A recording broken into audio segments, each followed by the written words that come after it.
शांति।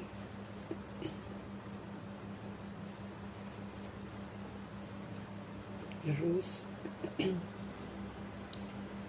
अमृत वेले शिव बाबा कहते हैं कि अपने मन का टाइम टेबल बनाओ, और जब टाइम टेबल बनाते हैं तो निराकारी मनसा हो। निराकारी मनसा में हम सभी आत्माएं सबको निराकार आत्मा के रूप में देखें। तो जब इस विधि से देखेंगे तब हम सभी आत्माओं के लिए पवित्र, सकारात्मक और शक्तिशाली संकल्प करेंगे। जिसे बाबा समझ देते हैं कि हम आत्माएं रचता हैं, हमने जो किया वही हमको सामने दिखाई दे रहा है, उसका बिगड़ा हुआ स्वरूप हमको दिखाई दे रहा है। लेकिन अब क्या करना है? अब रचना जो है हमारी, वो तो नए नए रंग ढंग हमको दिखाती रहेगी, लेकिन बाबा हमको बोलते हैं कि आपको उसके प्रभाव में नहीं आना है। आपको सदा जागती ज्योत बनकर उनको जगाना है। सदा जागती ज्योत माना अपने ऊपर कंट्रोलिंग पावर, अपने ऊपर रूलिंग पावर, और इस रूलिंग पावर के साथ खुद को कंट्रोल करना है, खुद को स्वधर्म में रखना है, खुद को जगे हुए रखना है। ये जो हमारी जगी हुई अवस्था है, ये दूसरों को जगा देगी। तो अपने ज्ञान और योग के शस्त्रधारी बनकर, सदा जागती ज्योत बनकर, योग युक्त रहकर, बाबा कहते हैं आप रचता का पाठ बजाओ। अब पहले जो हमने रचना रची वो बिगड़ी हुई रचना है। अब मेरे को समझ आया तो अब मेरे को जगा हुआ रचता बनना है। मेरी जो जगी हुई अवस्था है वो रचना को ठीक करेगी। ऐसे हमको सारा सिस्टम ठीक करना है। तीव्र पुरुषार्थी भगवान ने बोला है करना है। 90% हमको तीव्र पुरुषार्थ करना है। 90% मन का मौन, मुख का मौन रखते हुए स्वराज्य अधिकारी बनकर सतोगुणी और सतयुगी पाठ बजाना है। अपने आप को अष्ट शक्तियों से संपन्न बनाकर पाठ बजाना है। ट्रस्टी बनकर पाठ बजाना है। तब जाकर हम सिस्टम को ठीक कर सकते हैं। ऊंची ऊंची जिम्मेवारियां हैं हमारी। अब रचता बनकर हम करने को तो बहुत कुछ कर लेते हैं, लेकिन जब रचना सामने आती है तो फिर हमको बड़ी दिक्कत परेशानी होती है। लेकिन अब वो रचना जो है हमें दिक्कत परेशानी आगे न दे, उसके लिए बहुत ज़रूरी है कि बाबा कहते हैं आप नॉलेज से फुल बनो, आप सदा जागती ज्योत बनो, आप सारे अस्त्र और शस्त्र अपने साथ रखो। अब नॉलेजफुल बनकर पाठ बजाओ। इस विधि से हम नया पाठ जब बजाएंगे तो रचना भी नहीं हो जाएगी। ऐसे पुरुषार्थ करने की समझ देते हैं। मन का मौन, मुख का मौन रखना है। टाइम टेबल अपना बड़ा उच्चतम बनाना है। दुआएं देते जाना है, शुभ भावना शुभकामना देते जाना है। नहीं तो बाबा कहते हैं ये रचना, ये तो आपके सामने और रंग ढंग पेश करेगी, फिर आप तंग आ जाओगे। तो बेस्ट यही है कि अब हमको मास्टर रचता फिर से बनना है। अब जगी हुई अवस्था में रचना को रचना है। तो हम जैसा करेंगे आत्माएं वैसा करना शुरू कर देंगे। तो निरंतर अपने पर नज़र रखते हुए हमें खुद को करेक्ट करना है। ये समझ बाबा बार बार हमको दे रहे हैं। अपने पर कंट्रोलिंग पावर, अपने को रूल करना है ताकि हम श्रीमत प्रमाण चले। रोज़ की मुरली हम आत्माओं को श्रेष्ठ मत देती है, उसी श्रेष्ठ मत को इम्प्लीमेंट करना है। रोज़ का वरदान बाहर जाकर फलीभूत करना है, घर में फलीभूत करना है। चैरिटी बिगिंस एट होम ना, पहले खुद से शुरुआत करनी है, फिर सारे दिन में मुझे कैसा पार्ट बजाना है वो सारा मुरली मुझे बताती है। तो रोज़ की मुरली को ही बाहर की दुनिया में और घर की दुनिया में इम्प्लीमेंट करके हमें सशक्त बनना है, वरदान के रूप में, स्लोगन के रूप में, और मैं कौन, मेरा कौन और मुझे क्या करना है, इस रूप में बाबा हमको सारी शिक्षाएं दे देते हैं। बस इसको बुद्धि में रखकर आज की मुरली आज ही सफल करने की समझ दे रहे हैं बाबा। अब तो वो वाला टाइम नहीं है ना कि हम बहुत सारा नोट्स बनाकर रखेंगे और हम बाद में पढ़ेंगे। अब तो टाइम भी नहीं मिलेगा ना हमको, इसलिए रोज़ की मुरली, रोज़ का होमवर्क, उसमें सारे इशारे भगवान ने दे रखे हैं, उन इशारों को बस अमल में लाना है। हम दूसरों को कंट्रोल नहीं कर सकते, हम दूसरों को रूल नहीं कर सकते, लेकिन जब हम खुद को कंट्रोल और खुद को रूल करेंगे, अर्थात श्रीमत प्रमाण चलाएंगे, बाकी सब कुछ कंट्रोल में आ जाएगा, ऐसा बाबा समझ देते हैं। तो मीठे मीठे बाबा का धन्यवाद करेंगे, ब्रह्मा माँ का धन्यवाद करेंगे जो श्रीमत पर एक्यूरेसी से चले हैं और उन्होंने सारे विघ्नों को पार किया है। दुनिया भर के विघ्न थे, दुनिया भर की ऑपोजिशन थी, सारा जहान उनका दुश्मन बन गया था, तो भी कितना अचल अडोल रहकर, श्रीमत पर चलकर, अपने ऊपर कंट्रोलिंग और रूलिंग पावर रखकर, सहनशीलता का गुण धारण करके उन्होंने सबको परिवर्तन कर दिया। ऐसे हमको भी करना है। तो ऐसी ऊंची हस्ती, शिव पिता परमात्मा सबसे पहले ऊंची थी, ऊंची हस्ती, उनकी श्रीमत पर चलकर ऊंची हस्ती बनने वाले व्यक्त ब्रह्मा, अव्यक्त ब्रह्मा, गुप्त बड़ी माँ, big brother, great great grandfather का रोल प्ले करने वाली आत्मा ब्रह्मा जी का तहे दिल से धन्यवाद करेंगे। दोनों ज़बरदस्त लाइट्स को हाजिर नाजिर करते हुए उनके जो महावाक्य हैं उन्हीं से हम समझेंगे। इसी में सारे इशारे हैं, इसी में सारी गहराइयाँ हैं, इसी में 21 पेज की मुरली के सारे राज समाये हुए हैं। तो इसी को ध्यान से पढ़ते हुए रोज़ की दिनचर्या में शिक्षाओं को इम्प्लीमेंट करके हमको विजय प्राप्त करनी है। मीठे बाबा की मीठी मुरली की समझ पूरे वायुमंडल में, तत्वों में, प्रकृति में फैले, दिल से हम सब दुआ करेंगे। फिर मीठे बाबा की मीठी मुरली की जो समझ है उन आत्माओं तक पहुँचे जो इस समय वृद्ध शरीरों में है, आत्माओं में जागृति आए, आत्माएं स्वयं को पहचाने, अपने पिता को पहचाने, उन्हीं से जुड़ जाएं, ये दिल से हम सब दुआ करेंगे। मीठे परमात्मा की मीठी समझ जो है वो उन आत्माओं तक पहुँचे जो हमारे साथ नकारात्मकता से कनेक्टेड हैं, जो हमारे हिसाब किताब हैं, जो हमारे सामने आते हैं। ऐसी रूहों के लिए भी मुरली को हम समर्पित करेंगे। ये भगवान की मीठी मीठी मुरली की समझ जो है उनकी बुद्धि पर भी दस्तक दे, वो भी जग जाए, क्योंकि इस समय सभी विस्मृत हैं, सबको जगना है सभी सतोगुणी आत्मा, लेकिन इस समय कर्मों के बंधन में है और विस्मृत है।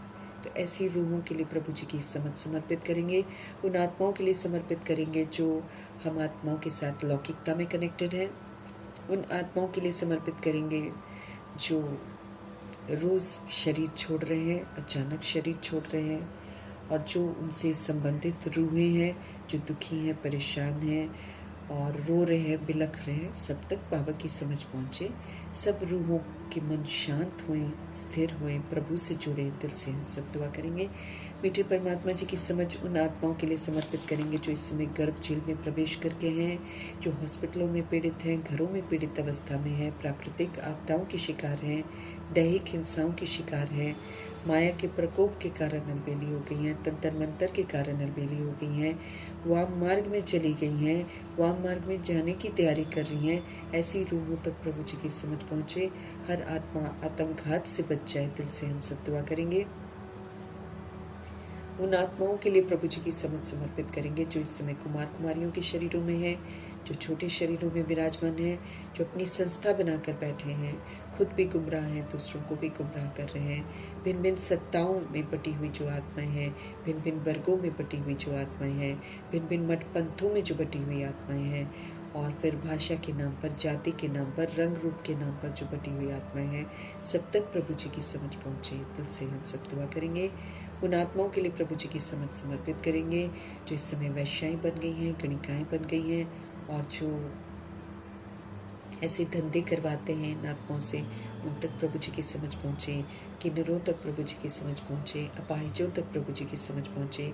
सभी आत्माएं स्वधर्म में आ जाएं, सभी आत्माएं विकारी हथियाला बांधने से ना उनको वैराग आ जाए, सत्य के साथ जुड़े हर आत्मा। दिल से हम सब दुआ करेंगे। यादव कौरव यवन बन गई जितनी भी सोल्स हैं, उन तमाम आत्माओं तक प्रभु जी की समझ पहुँचे। भूत प्रेत आत्मा बनकर जो रूहें भटक रही हैं, उन तक प्रभु जी की समझ पहुँचे। तंत्र मंत्र रिद्धि सिद्धियाँ जो कर रही हैं, उन तक प्रभु जी की समझ पहुँचे। हर आत्मा अपने स्वधर्म में वापस आए। फिल्म इंडस्ट्री की सोल्स तक प्रभु जी की समझ पहुँचे। आत्माएं जागृत हो जाए, देह का अभिमान उनमें समाप्त हो जाए। ये दिल से हम सब दुआ करेंगे। ह्यूमन फ्लैश, एनिमल फ्लैश जो खा रही हैं, जो अंग तस्करियाँ कर रही हैं, जो जानवर से भी बदतर जीवन जी रही हैं, जो आतंकवादी बन गई हैं, जो अंडरवर्ल्ड डॉन्स बन गए हैं, यमन आत्माएं जो अपना अपना ग्रुप बनाकर हिंसात्मक हो गए हैं, खून खराबा कर रहे हैं, जानवरों को तंग कर रहे हैं, ऐसी रूहों तक प्रभु जी की समझ पहुँचे। दिल से दुआ करेंगे। उन आत्माओं तक पहुँचे जहाँ तक अभी तक पहुँच नहीं हुई है ज्ञान की, और अगर पहुँचती भी है, संदेश भी मिलता है, तो आत्माएं सुनती नहीं है। तो अड़ोस पड़ोस है ना, इधर उधर जितनी भी रूहें मस्त हैं इस कलयुग में, तमाम रूहों तक प्रभु जी की समझ पहुँचे।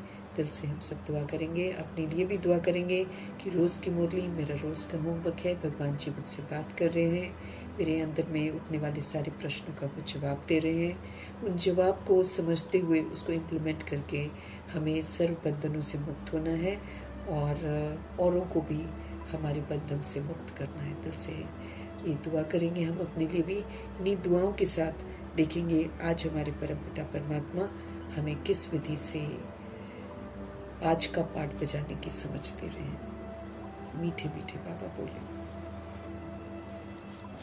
मीठे बच्चे निश्चय बुद्धि पर बाप की हर आज्ञा पर चलते रहो।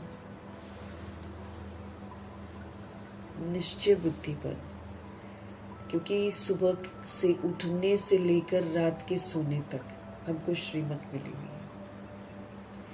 कैसे हमको संबंध संपर्क में आना है, श्रीमत मिली हुई है। क्या हमें सोचना है, क्या संकल्प करना है, कैसे हमको बोलने हैं, कैसे हमको कर्म करने हैं, कैसे हमको खाना है, कैसे हमको पीना है, कैसे हमको चलना है, कैसे हमें उठना है, कैसे हमें बैठना है, हर चीज़ की बाबा ने हमको श्रीमत दे रखी है। और ये जो प्रैक्टिकल बदलाव है हमारे अंदर जो आएगा, यही रूहों को परिवर्तन करेगा, यही रूहों को सहयोगी बना देगा। देह का भान, देह का अभिमान हमारे अंदर नहीं होना चाहिए, ये बाबा हमको बार बार बोल रहे हैं। देह के भान और अभिमान से अगर हम सोचेंगे कि हम चीज़ों को ठीक करें तो हम कभी भी कामयाब नहीं होंगे। तो इसलिए निराकारी मनसा के साथ, निराकारी स्थिति के साथ हमको अपना पाठ बजाना है। तो बाबा हमको समझ दे रहे हैं कि निश्चय बुद्धि बनकर बाप की हर आज्ञा पर चलते रहो। आज्ञाएं मिली हुई हैं हमको, तो बाबा ने बोला ना, तुमको सोचने की भी ज़रूरत नहीं है कि मुझे क्या करना है, क्या नहीं करना है। हमको अपना दिमाग नहीं लगाना है। भगवान ने जो श्रीमत हमको दी है, बस हमको उस पर चलते जाना है। उनकी आज्ञाएं हमको मिली हुई हैं, तो लेकिन पूरा विश्वास रखना है फिर उन पर। निश्चय बुद्धि बनकर बाप की हर आज्ञा पर चलते रहो। आज्ञा पर चलने से ही हम श्रेष्ठ बनेंगे। श्रीमत हमको श्रेष्ठ बनाती है ना। बाबा ने हमको क्या बोला, तुमको पुराना हिसाब किताब भी सेटल करना है, लेकिन तुमको साथ साथ नए संस्कार भी बनाने हैं। इसलिए तुमको मुख का मौन रखना है और मन का मौन रखना है, अर्थात कोई शिकवा शिकायत नहीं रख के पाठ बजाना है। उससे क्या होगा, पुराना वाला मेरा सेटल हो जाएगा। उससे क्या होगा, हम बेदाग रहेंगे। अब बेदाग रहकर हम पाठ बजाएंगे तो मेरा नया संस्कार बनेगा। हमको तो ऐसे चलना है ना। हमारा तो पुराना भी बैड हिसाब किताब है, अब वो हिसाब किताब मेरे सामने ज़रूर आएगा। जितने भी लोगों के साथ हमारी मुलाकात होती है, वो हमारे कर्मों का हिसाब किताब सामने आएगा। अब उसके साथ मैं और हिसाब किताब न बनाऊं, इसके लिए हमको मुख का मौन और मन का मौन रख के श्रीमत क्या कहती है उस प्रमाण चलना है। तो फिर क्या होगा, श्रीमत पर चलेंगे, मुख का मौन मन का मौन रखेंगे तो पुराना हिसाब किताब मेरा सेटल हो जाएगा। धीरे धीरे वो सेटल होता जाएगा, नया मेरे को दाग नहीं लगेगा और तो मेरा अच्छा संस्कार बन जाएगा। ऐसे बाबा ने उस दिन हम लोग को समझाया था ना, त्रिकालदर्शी बनकर पाठ बजाओ। अब सबकी मुलाकात सबके साथ कहाँ हो रही है? हर आत्मा की मुलाकात अपने अपने तरीके से हो रही है, तो अपना अपना हिसाब किताब सबके सामने आता है। अब जब हिसाब किताब सामने आता है ना, तो वो अच्छा वाला नहीं आता है, क्योंकि बैड बनाया हुआ है ना हम सभी ने। चाहे घर गृहस्थ का हो, गृहस्थ में जो रह रहे हैं वहाँ का हिसाब किताब हो, चाहे बाहर का हिसाब किताब, हमने विस्मृति का पाठ बजाकर देह अभिमान में हिसाब किताब बनाया है। वही रूहों की मुलाकात मुझ आत्मा से होती है। अब क्या करना है, भगवान कहते हैं हिसाब किताब को सेटल भी करना पड़ेगा। फिर नया हिसाब किताब उनके साथ नहीं बनाना है मुझे। तो एक ही विधि है, श्रीमत पर चलना। श्रीमत जो कहती है वो करेंगे तो पुराना हिसाब किताब भी सेटल हो जाएगा और नए श्रेष्ठ संस्कार भी बनते जाएंगे, बेदाग भी हम बनते जाएंगे, क्योंकि दाग नहीं लगवाना है अब अपने आप को। तो जब भी हम देह के भान और देह के अभिमान में डिसीजन लेते हैं तो हमारे पर दाग लगता है, फिर चीज़ें सुधरती नहीं है, बिगड़ जाती हैं। तो एक तो बाबा ने हमको बोला कि रूहानी दृष्टि बनाओ, ये एक बहुत बड़ा तप है जो हमको करना है। आत्माएं जो देह के भान में कर रही हैं वो हमको देखना नहीं है, भ्रिकुटी में देखने का अभ्यास करके उस रूह को अपना आत्मा भाई समझ कर देखना है, तब जाकर वो रूह परिवर्तन करेगी। तभी तो बोलते हैं बाबा ना, ये तपस्या है और ये तपस्या बड़ी दृढ़ता से करनी है। शिकवा शिकायत नहीं कर सकते हैं, क्योंकि हमारा अपना हिसाब किताब सामने आता है और रोज आता है। हमारा अपना ही हिसाब किताब रोज आता है। तो आज्ञा पर चलने में से ही हम श्रेष्ठ बनेंगे। और रोज का पाठ बजाने के लिए बाबा ने हमको आज्ञाएं दी हुई हैं। प्रश्न है, किन बच्चों को सच्चा सच्चा खुदाई खिदमतगार कहेंगे? अब हमको खुदाई खिदमतगार भी बनना है, तो सच्चा सच्चा खुदाई खिदमतगार कौन है? उत्तर है, जो राजाई पाने का पुरुषार्थ करते हैं और दूसरों को भी आप समान बनाते हैं।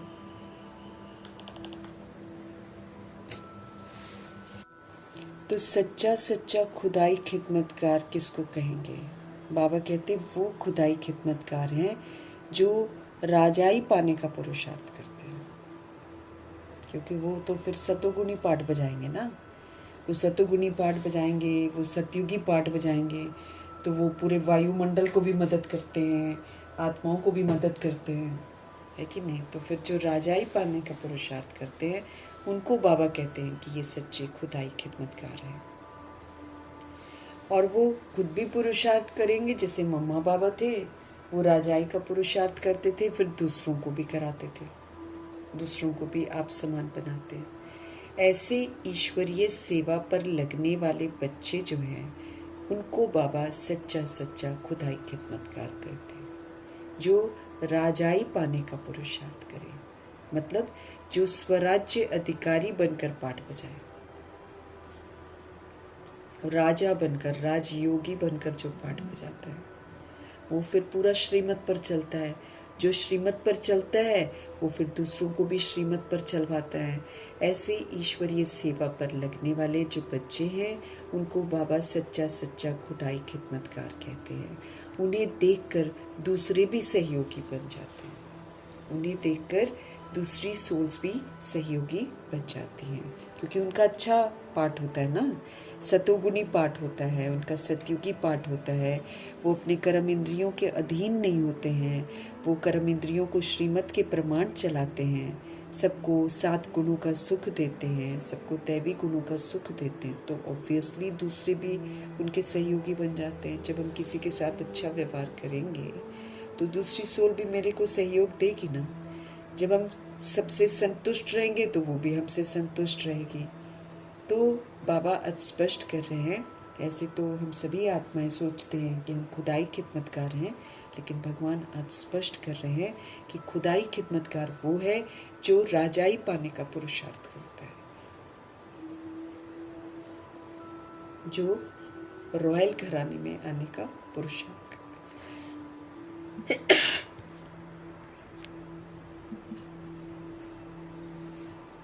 इसको बाबा कहते हैं कि हाँ, ये खुदाई खिदमतगार है, ईश्वरीय सेवा पर है।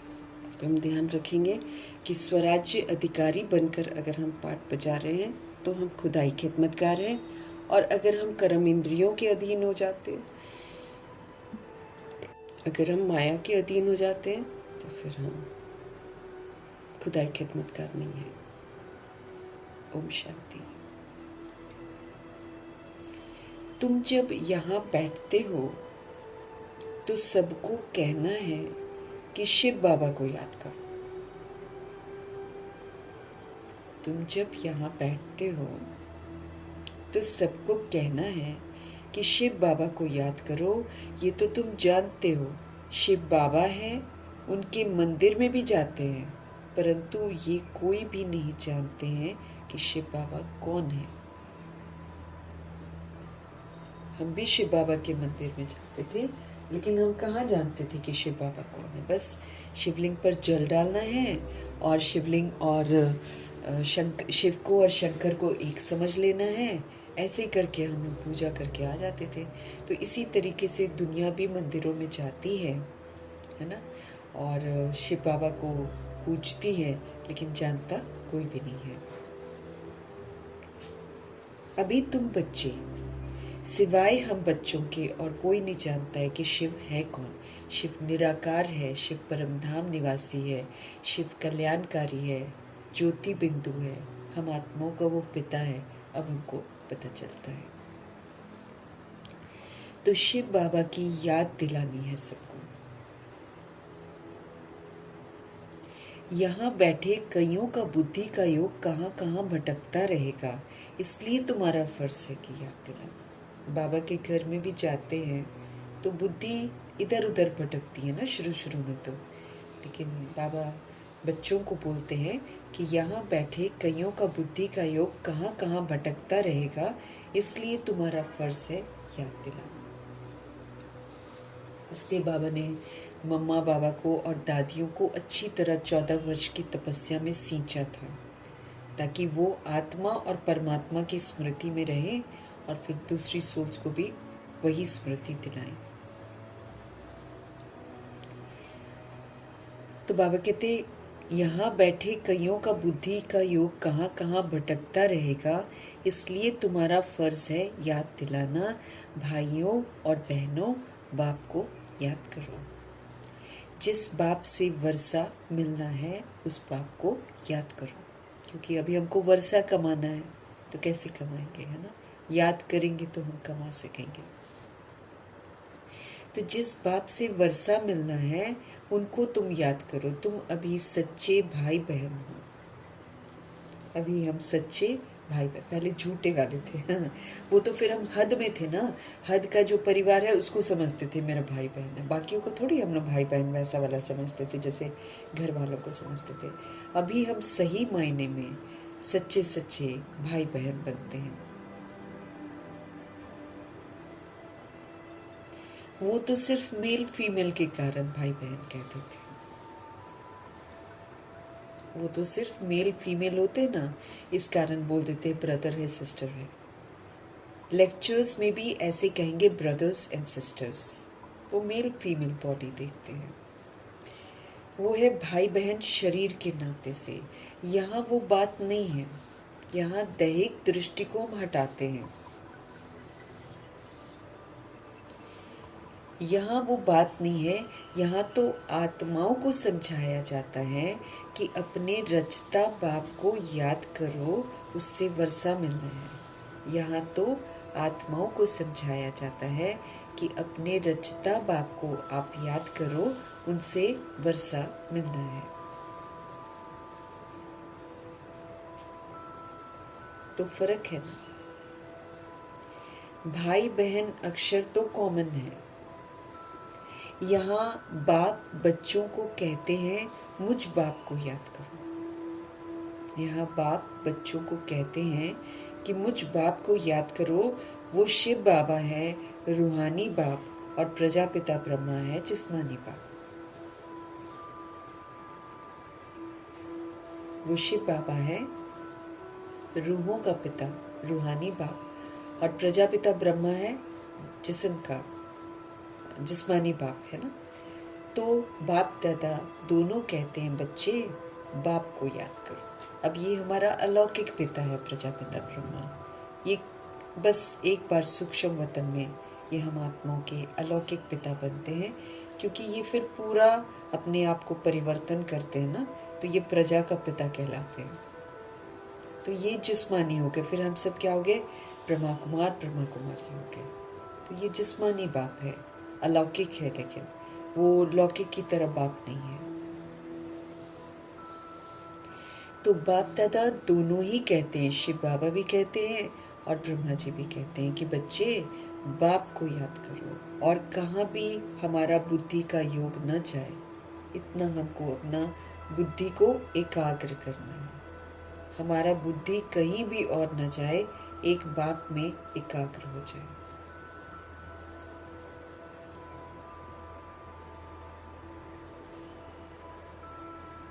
बुद्धि बहुत भटकती है। भक्ति मार्ग में भी ऐसे ही होता है। श्री कृष्ण के आगे व किसी भी देवता के आगे बैठते हैं, माला फेरते हैं, बुद्धि इधर उधर भागी रहती है, माला बस चल रही है ना, और बुद्धि का कोई ठिकाना नहीं है, किधर किधर बुद्धि हमारी भाग जाती है। तो बाबा कहते हैं भक्ति मार्ग में भी ऐसे ही होता है। श्री कृष्ण के आगे व किसी भी देवता के आगे बैठते हैं, माला फेरते हैं, बुद्धि कहीं और चली जाती है। देवताएं कौन हैं? उनको ये राजाई कैसे मिली, कब मिली, किसी को भी कुछ भी पता नहीं है। हाँ, बस मंदिर में मूर्तियाँ रखी हुई हैं, इसलिए सभी आत्माएं जाती हैं, पूजा करती हैं, आ जाती हैं। वो लोग कौन है जिनकी पूजा हो रही है? उनको ऐसा किसने बनाया है? कुछ भी नहीं जानते हैं, ये किसी को भी पता नहीं है। सिख लोग कहते हैं, सिख लोग जानते हैं गुरु नानक ने सिख पंथ स्थापन किया, ऐसा लोग जानते हैं। फिर उनके गुरु पोतरे चलते आते हैं, ये पुनर्जन्म में आते रहते, वो भी पुनर्जन्म में आते रहते हैं। ये बातें कोई नहीं जानते हैं, बस ये बोल देते गुरु नानक जी ज्योति ज्योत समा गए। अब बाबा हमको बोलते हैं कि ज्योति ज्योत कोई भी नहीं समाता है। जो एक बार सोल आती, हाँ पहला जन्म उनका गर्भ में नहीं होता है, लेकिन बाकी तो वो पुनर्जन्म लेते ही लेते हैं सभी आत्माएं।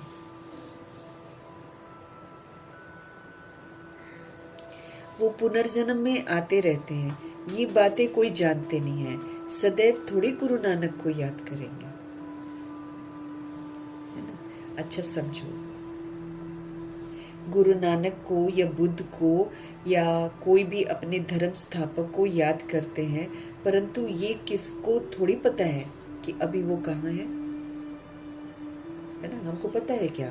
हाँ, बाबा इतना ज़रूर बोलते हैं कि ये लोग अपने धर्म की ही पालना कर रहे होते हैं, लेकिन इस वक्त इनकी जो शक्लें होती हैं वो बिल्कुल ऐसे चेंज हो जाती हैं, जिससे हमको थोड़ी पता चलेगा कि गुरु नानक जी के साथ ही हम शायद बैठे हों अगर गुरुद्वारे जाए, या गुरु नानक जी की आत्मा जो है वही पाठ कर रही हो सामने, वही सुना रही हो, हमको थोड़ी पता चलता है।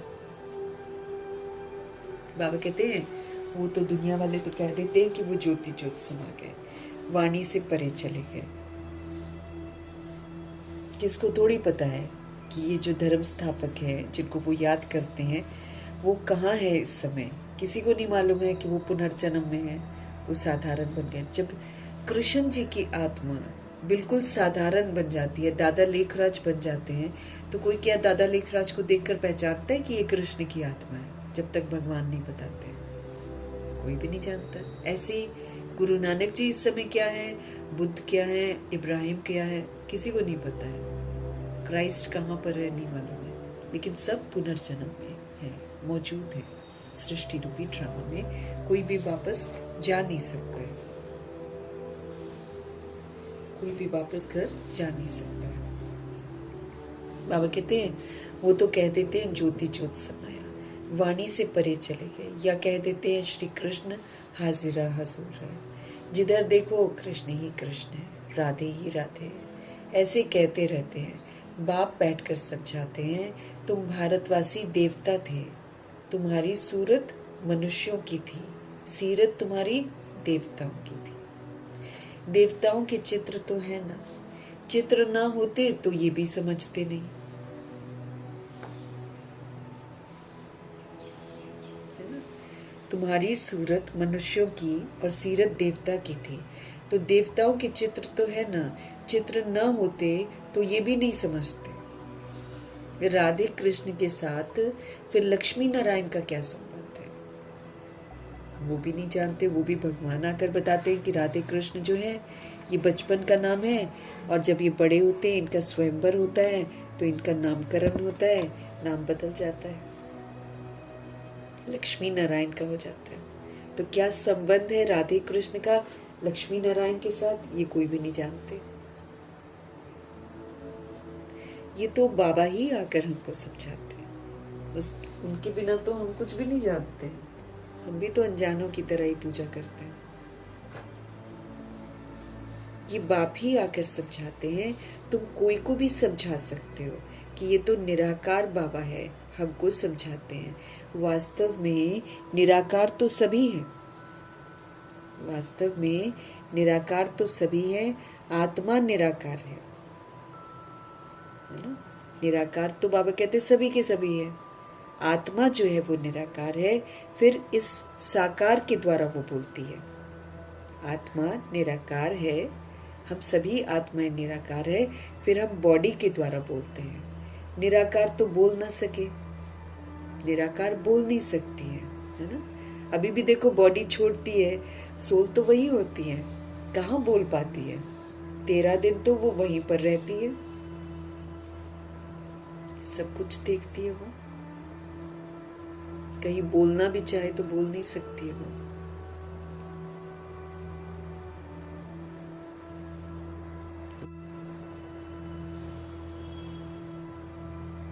बाबा कहते हैं आत्मा निराकार है, निराकार तो बोल न सके, तुम समझा सकते हो हमारा बाबा सो तुम्हारा बाबा है। तुम समझा सकते हो सबको कि हमारा जो बाबा है ना निराकार, वो आपका भी बाबा है। शिव बाबा ज्ञान का सागर है, वो शांति का सागर है, वो सभी आत्माओं का बाप है, वो बेहद का बाप है। उनको भी शरीर तो चाहिए ना। खुद कहते हैं हम इस ब्रह्मा तन में आता हूं, तब तो इस ब्राह्मण धर्म की स्थापना हो। खुद कहते हैं हम इस ब्रह्मा तन में आता हूं, तब तो इस ब्राह्मण धर्म की स्थापना हो। ब्रह्मा द्वारा रचना होती है सारी, हर जगह ही लिखा है ब्रह्मा के द्वारा स्थापना, क्योंकि यही पहली सोल है जो पहले समझ की स्थापना अपने अंदर करती है। तो ये पहली सोल है, इसीलिए सब जगह ही कहा जाता है कि ब्रह्मा द्वारा ही स्थापना का कार्य होता है। ब्रह्मा द्वारा रचना होती ही है ब्राह्मणों की, तो आप ब्राह्मण बच्चों को ही समझाते हैं बाबा, दूसरों को थोड़ी समझाते हैं, दूसरे किसी को नहीं समझाते हैं। जब हम ब्राह्मण बनते हैं तब बाबा हमको समझाते हैं। जब तक हम पवित्रता की प्रतिज्ञा नहीं करते हैं तब तक बाबा हमको समझाते भी नहीं हैं, और तब तक हमको कुछ समझ में भी नहीं आएगा, क्योंकि ये प्योरिटी की नॉलेज है। बिना प्योरिटी से ये हमारे बुद्धि में घुसेगी नहीं। तो बाबा क्या बोल रहे हैं, तो बाप ब्राह्मण बच्चों को ही समझाते हैं, दूसरे किसको नहीं समझाते हैं, बच्चों को ही समझाते हैं। ऐसे नहीं कि हम शिव बाबा के बच्चे हैं इसलिए भगवान हैं हम, नहीं। बाप तो बाप ही है और बच्चे बच्चे ही हैं, हम भगवान थोड़ी बन सकते हैं।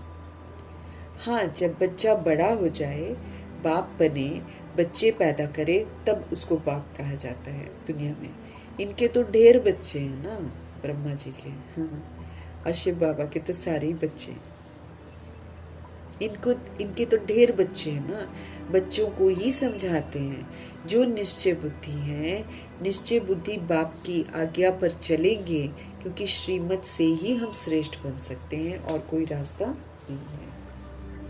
हमको श्रीमत से श्रेष्ठ बनना है, लेकिन उसके लिए क्या करना पड़ेगा?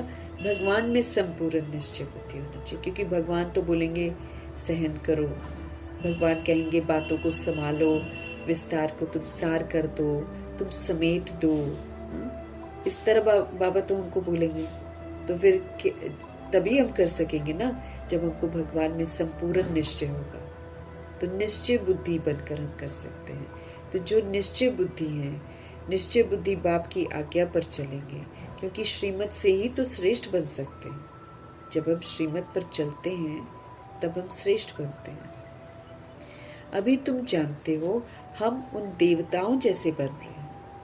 अभी तुम जानते हो हम उन देवताओं जैसे बन रहे हैं। जन्म जन्मांतर हम देवताओं की महिमा गाते आए हैं कि वो सर्वगुण संपन्न है, 16 कला संपूर्ण है, संपूर्ण निर्विकारी है, मर्यादा पुरुषोत्तम है, संपूर्ण अहिंसक है। इस तरह की महिमा हम देवताओं की करते आए हैं।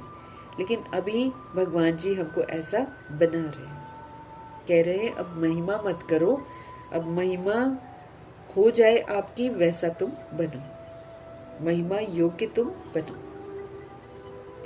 अभी तुम जानते हो हम उन देवताओं जैसे बन रहे हैं। जन्म जन्मांतर हम देवताओं की महिमा गाते आए हैं, अब हमको श्रीमत पर ऐसा बनना है। जन्म जन्मांतर हम देवताओं की महिमा गाते आए हैं और अब हमको श्रीमत पर ऐसा बनना है। राजाई स्थापन होनी है। सब तो पूरी रीति श्रीमत पर नहीं चलेंगे, नंबरवार चलेंगे, क्योंकि बहुत बड़ी राजाई है। अभी तुम जानते हो हम उन देवताओं जैसे बन रहे हैं। जन्म जन्मांतर हम देवताओं की महिमा गाते आए हैं, अब हमको श्रीमत पर ऐसा बनना है। राजाई स्थापन होनी है। सब तो पूरी रीति श्रीमत पर नहीं चलेंगे, नंबरवार ही चलेंगे, क्योंकि ये बहुत बड़ी राजाई है। इस राजाई में प्रजा भी है, इसमें नौकर चाकर भी है, इसमें चंडाल भी है, सब चाहिए। अब जो चंडाल होगा वो बाबा का बनकर शादी जरूर करेगा, वो करेगा ही बुढ़े का, क्योंकि उसको चंडाल बनना है। इसी तरह प्रजा के ये जो कर्म इंद्रियां हैं उन्हीं के वशीभूत होते रहना है ना, माया के वशीभूत होते रहना। तो कर्म इंद्रियों के वशीभूत है तो प्रजा बन जाते हैं, माया के वशीभूत है तो फिर नौकर चाकर बनते हैं। तो बाबा कहते हैं इसलिए सब की सब आत्माएं श्रीमत पर नहीं चलेंगी। अभी तुम जानते हो कि उन देवताओं जैसे हम बन रहे हैं।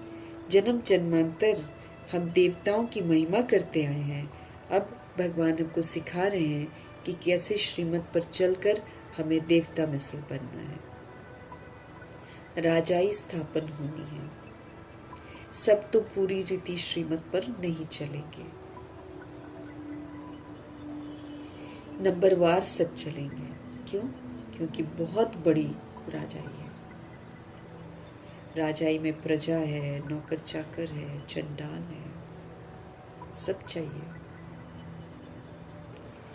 अब ऐसी चलन वालों का भी साक्षात्कार होगा कि ये चंडाल की फैमिली में जाएंगे, ये भी साक्षात्कार होगा। उनके कर्म वैसे होंगे और फिर साक्षात्कार भी होगा कि ये चंडाल की फैमिली में जाएंगे। बाबा कहते चंडाल कोई एक तो नहीं होगा, है ना।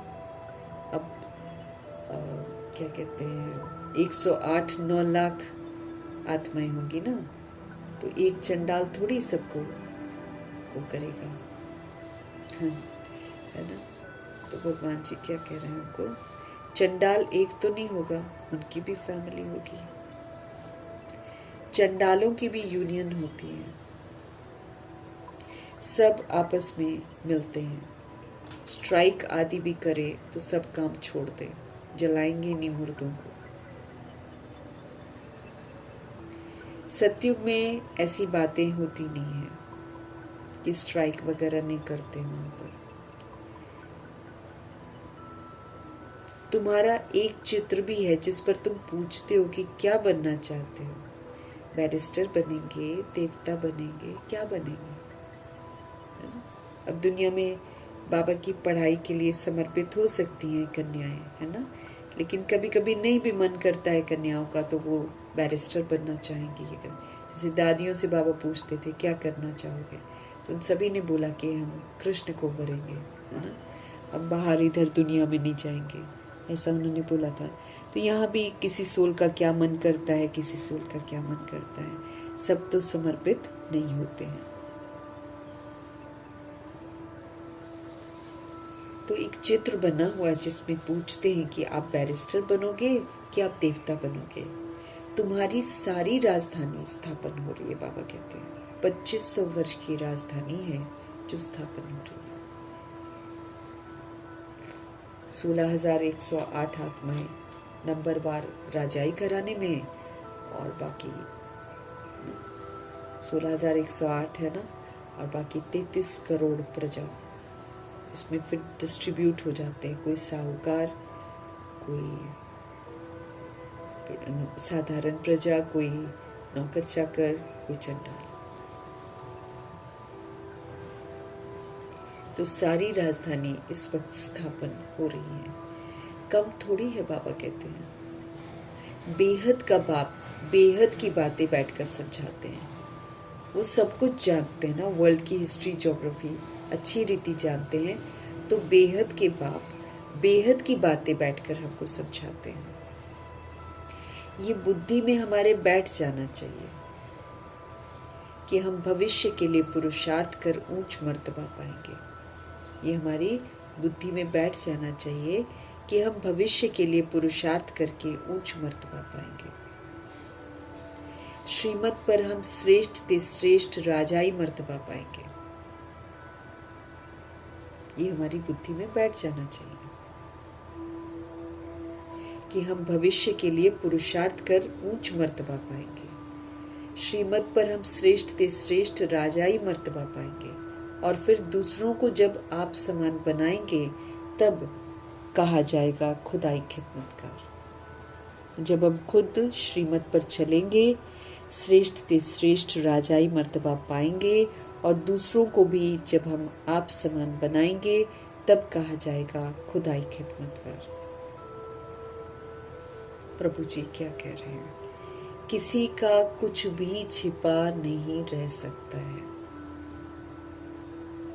आगे चल सब मालूम पड़ जाएगा, क्योंकि हरकतें भी वैसी करेंगे ना, हरकतें भी वैसी ही करेंगे, क्योंकि अवस्थाएं तो अब गड़बड़ होती चली जाएंगी ना। तो उन अवस्थाओं में हम अचल अडोल हैं तो राजा ही कराने के हैं, क्वेश्चन करेक्शन कर रहे हैं तो फिर त्रेता युग के क्षत्रिय। सब पता चल जाएगा, बाबा कहते हैं कोई भी छिपा नहीं रहेगा।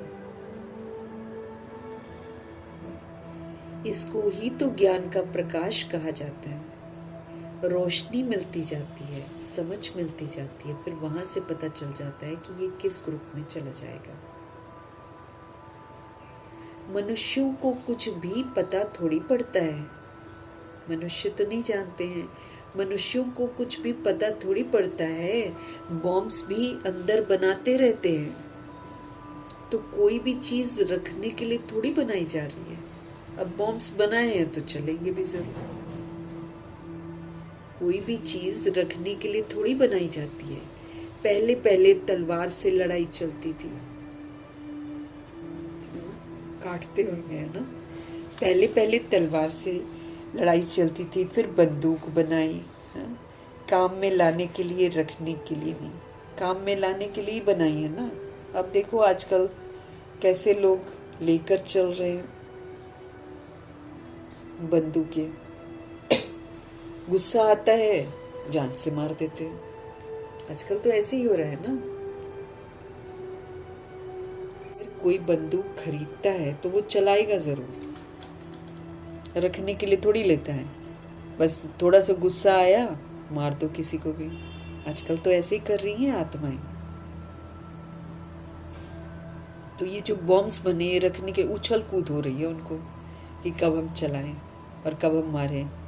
इस बात से इतने अनजान हैं कि जब चलाएंगे तो अगले के पास भी तो पड़ा हुआ है, वो भी चलाएगा। ख़त्म तो सभी होंगे ना। तो बाबा यही बोल रहे हैं कि अगर बनाते हैं कोई भी चीज़ तो रखने के लिए थोड़ी बना रहे हैं, उसको यूज़ करेंगे। तो बाबा बता रहे हैं कि पहले पहले तलवार से लड़ाई चलती थी, फिर बंदूक बनाई काम में लाने के लिए, रखने के लिए थोड़ी। अब आबादी ज़्यादा, जब तलवार से लड़ते होंगे तो एक सीमित सेना होती होगी ना, कैसे काटते होंगे उसको, इसको, है ना। अपनी शील्ड भी रखते हैं, दूसरे की गर्दन काटते, पता नहीं कैसे कैसे। भारत पर तो सब कुछ, भारत में तो सब कुछ हुआ है। उसमें दिल्ली की धरा पर तो सबसे ज़्यादा हुए हैं, क्योंकि ये राजधानी शुरू से ही बनती है। दिल्ली तो बहुत बड़ी है ना, वो तो छुप गई है। दिल्ली तो बहुत बड़ी है,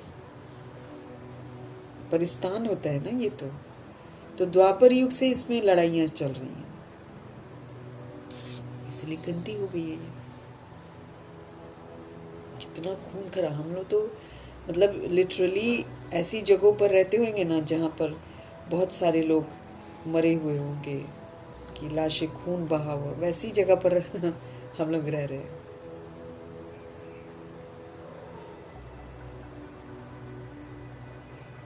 तो बाबा कहते हैं तलवार से लड़ाई चलती थी, फिर बंदूक बनाई तो काम में लाने के लिए बनाई है ना, रखने के लिए थोड़ी बनाई है। समझते भी हैं इससे मौत होगा, जानते हैं कि इससे मौत होगा, ट्रायल तो की है ना। हिरोशिमा में एक बॉम्ब से कितने मरे थे, उसके बाद देखो फिर कितनी उन्नति की है, कितने ढेर मकान बनाए। क्योंकि जापान जो है वो इस बात में विश्वास नहीं करता है कि किसी ने मारा है तो अब हम भी मारें। उनकी जो सोच है वो बहुत डिफरेंट है। वो डेवलपमेंट की तरफ ध्यान देते हैं, कर्म करने पर वो लोग ध्यान देते हैं। नहीं तो ऐसे तो वो जानते हैं कि बदला लो, फिर वो करेगा, फिर वो करेगा, ऐसे हो जाता है ना। तो हिरोशिमा में एक बॉम्ब से कितने लोग मरे थे,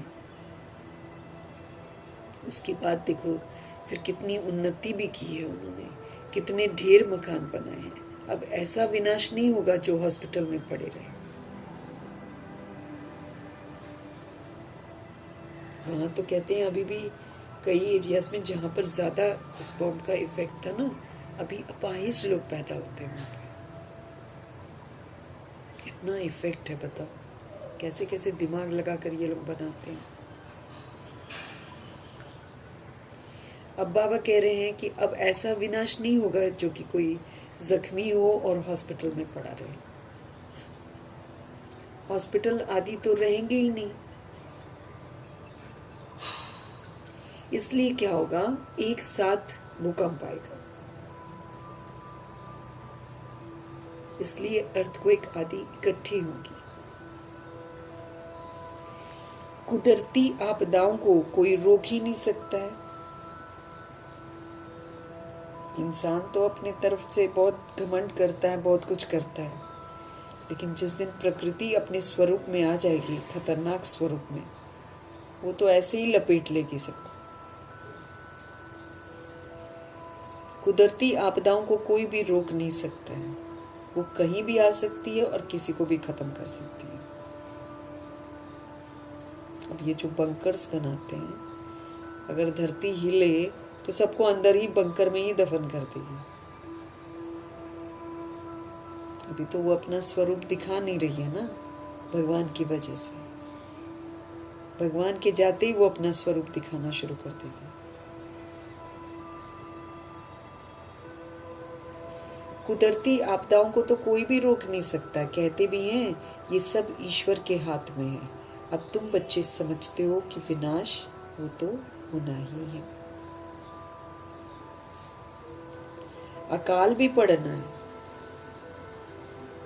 खाने को नहीं मिलेगा। जगन्नाथपुरी का जो विश्व मालिका है वो तो बोलते हैं कि 15 दिन के बाद नाप तोल के 1 किलो अनाज मिलेगा। 15-15 दिन के बाद अकाल पड़ेगा ना। अभी अकाल भी पड़ना है, पानी नहीं मिलेगा। अभी भी कई इलाकों में हम देखते हैं कि हम लोग को तो चलो जैसा भी पानी आ रहा है, लेकिन वहाँ पर आत्माएं जो हैं, फीमेल बॉडी में जो सोल्स हैं, कितने गहरे गहरे कुओं में खतरे में उतरती हैं नीचे पानी लेने के लिए। लोग लाइन लगा कर खड़े हैं। उसमें जो राजस्थान वाले साइड, वहाँ सोल जो है एकदम कितना खतरनाक तरीके से नीचे उतरती है, उबड़ खाबड़ से। किस लिए? पानी लेने के लिए।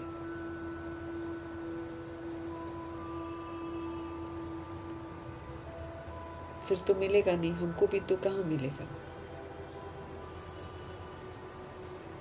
जब पाइप टूट जाएंगे, ये सत्ताएं थोड़ी कुछ कर सकती हैं, ये तो खुद ही बिगड़ी हुई हैं। ये तो खाली वो है ना, झूठे सपने दिखाना। ऐश तो ये लोग खुद ही करते हैं, लेकिन बाबा ने ये बोला है सारे साहूकार भी गरीब हो जाएंगे। जो पैसों पर इतराते हैं ना, वो भी गरीब हो जाएंगे। क्योंकि देखो, जैसे आग लगी तो एक बैग, उन्होंने थोड़ी सोचा था कि हमारा पैसा और हमारा ज्वेलरी और हमारा सारा सामान, हमारे कपड़े, एक बाबा कहते हैं ना, तन पर एक कपड़ा होगा। ये भी देखो सबूत कैसे सामने आ रहा है। जो कपड़े पहने थे ना, उसी में बाहर भागा है, कपड़े भी सारे जल गए, सब कुछ जल गया।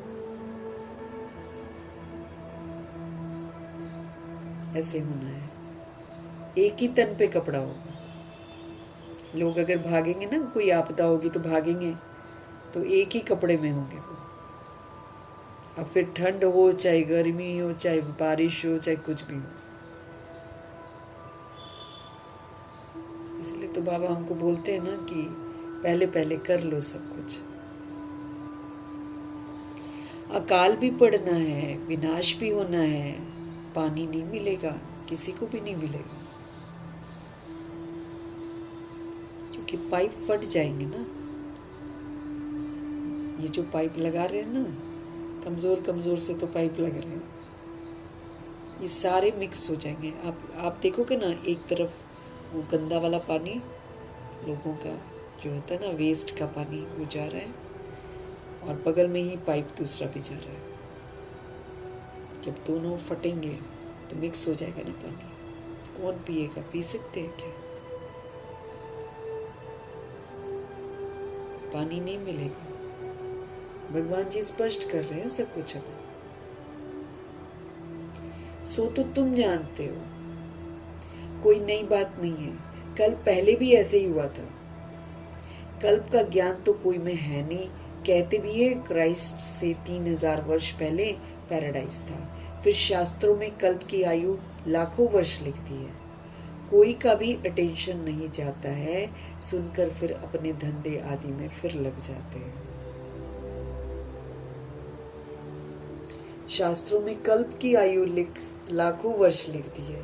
कोई का भी अटेंशन नहीं जाता है कि विनाश होने वाला है। अगर सुनते भी है ना, फिर अपने धंधे में लग जाते हैं।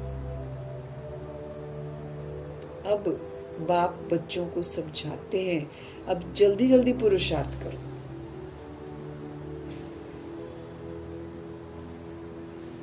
जल्दी जल्दी पुरुषार्थ करो। टाइम नहीं है ना, दादियां भी चली गई है ना। अब ये 10 वर्ष के अंदर अंदर पूरा परिवर्तन होना है, सब कुछ खत्म होना है, सफाइयाँ होनी है, कृष्ण ने आना है, भगवान जी ने चले जाना है। इन्हीं 10 वर्षों के अंदर अंदर तो होगा।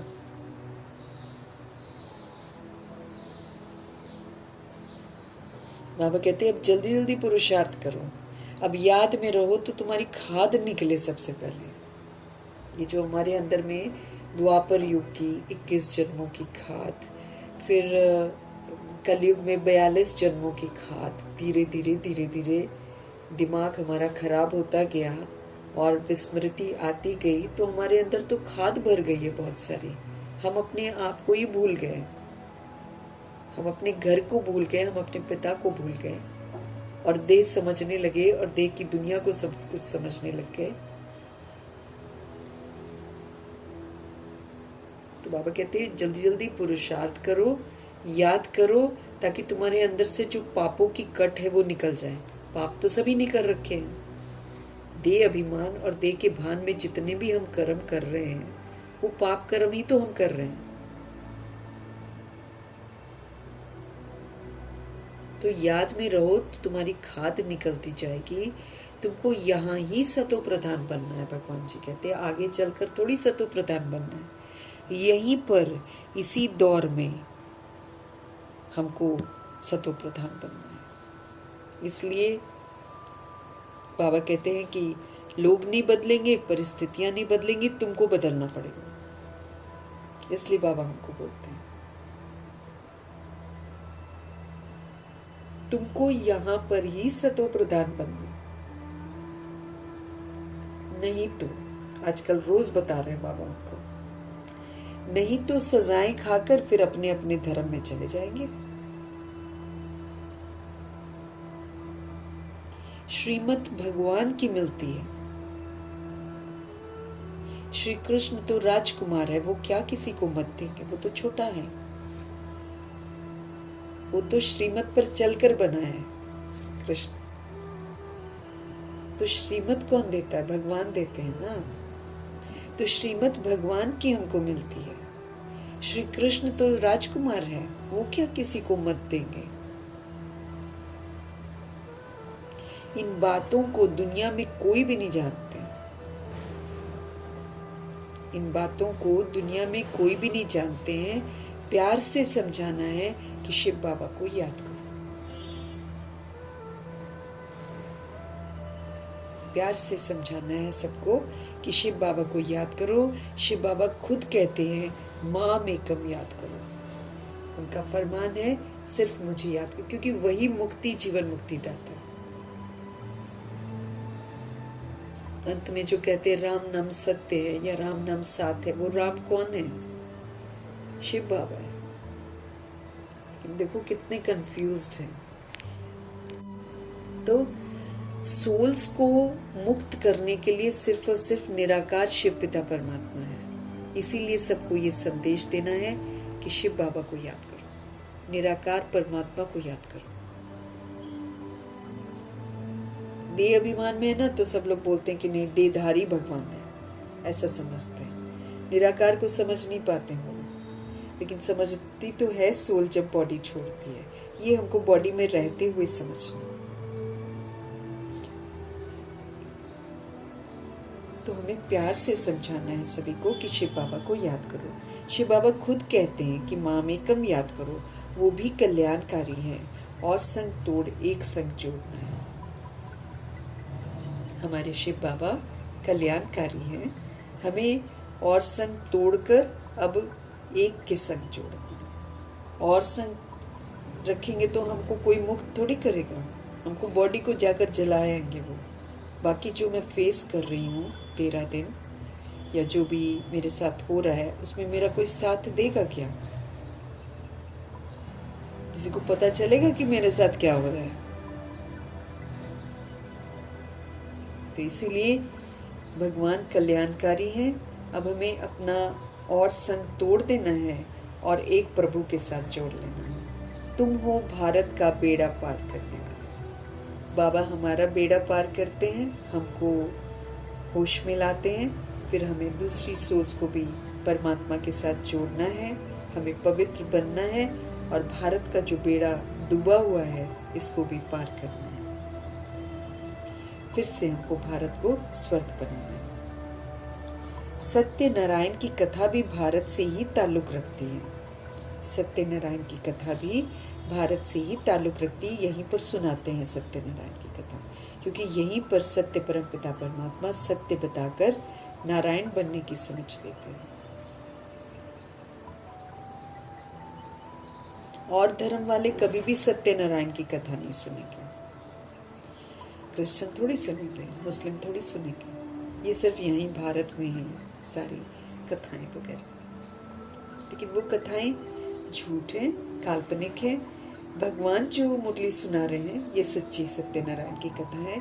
इस मुरली को सुनकर, इसकी श्रीमत पर चलकर हम वाकई नर से नारायण बन सकते हैं। इसीलिए सत्य तो ये है। और धर्म वाले कभी भी सत्यनारायण की कथा नहीं सुनेंगे। ये सुनेंगे वो जो नर से नारायण बनने वाले आदि सनातन देवी देवता धर्म वाले होंगे, वो इस कथा को सुनेंगे। सुनना मीन्स समझना, समझना मीन्स फिर वैसा बनना, जैसे मम्मा और बाबा। तो ये सुनेंगे वो जो नर से नारायण बनने वाले आदि सनातन देवी देवता धर्म वाले होंगे, वही अमर कथा सुनेंगे।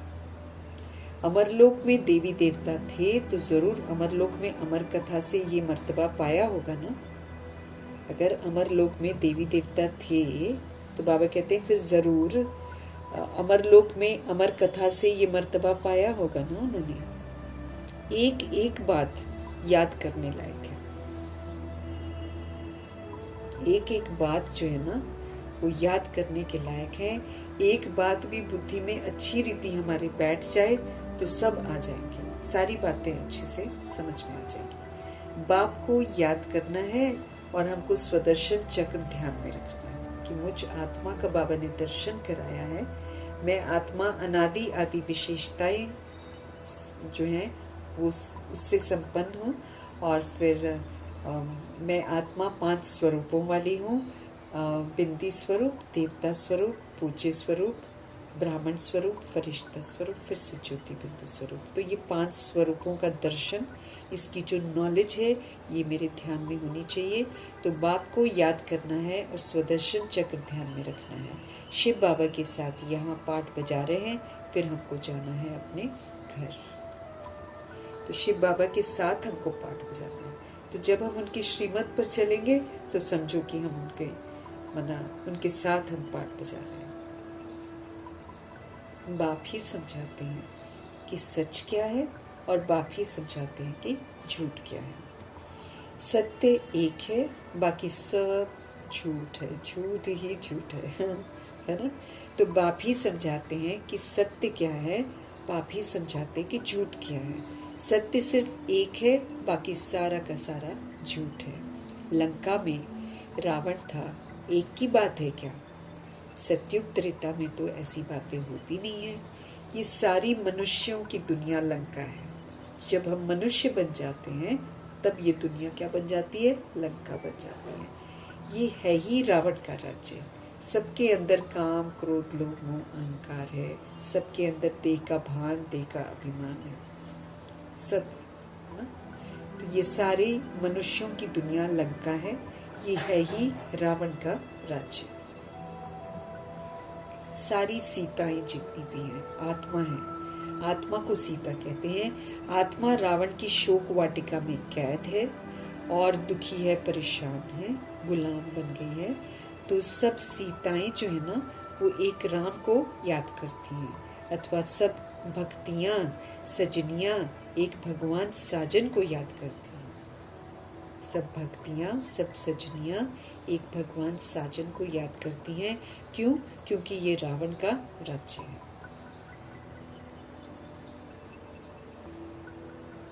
दुखी है, रावण की मत पर चलकर सभी दुखी हो जाते हैं।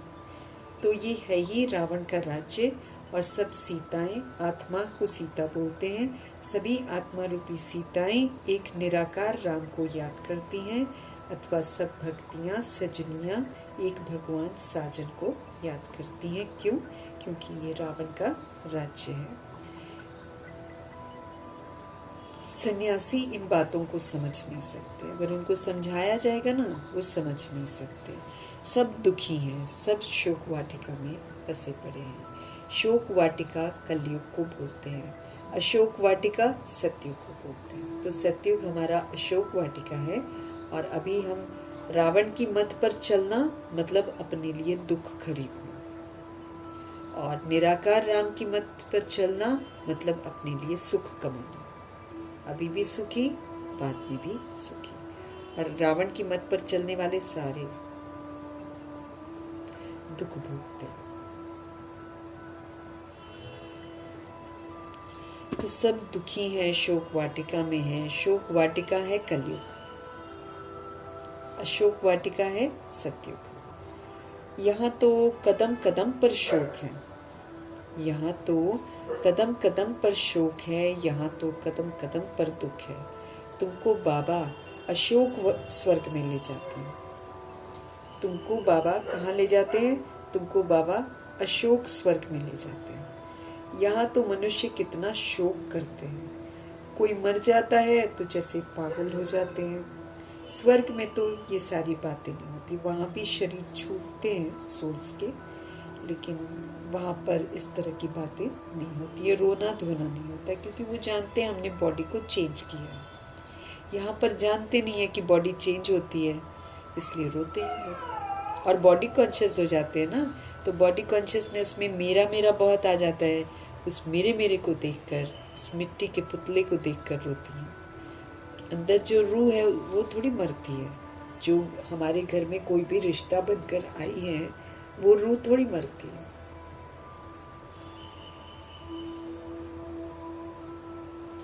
यहाँ तो कोई मर जाता है तो जैसे कि पागल ही हो जाते हैं। स्वर्ग में तो ये सब बातें होती नहीं है, अकाले मृत्यु कभी होती नहीं है। समय से पहले कोई शरीर छोड़ता ही नहीं है, 150 वर्ष के बाद छोड़ते हैं। और फिर त्रेता युग में आते हैं तो 125 वर्ष बॉडी में रहते हैं। तो कौन रोएगा? कोई नहीं रोता वहाँ पर। वो लोग जानते हैं हमने बॉडी चेंज कर दी। यहाँ तो पता नहीं चलता, अकाले मृत्यु होती है। यहाँ तो घूमने जा रहे हैं, वापस नहीं आ रहे हैं, तीर्थों पर जा रहे हैं, वापस नहीं आ रहे हैं, बाहर कोई सामान लेने जा रहे हैं, वापस नहीं आ रहे हैं, मैच देखकर वापस आ रहे हैं, बोल रहे हैं अभी पहुंच रहे हैं, पहुंचते ही नहीं है, रास्ते में खत्म हो जाते। तो अकाले मृत्यु हो रही है ना यहाँ पर। तो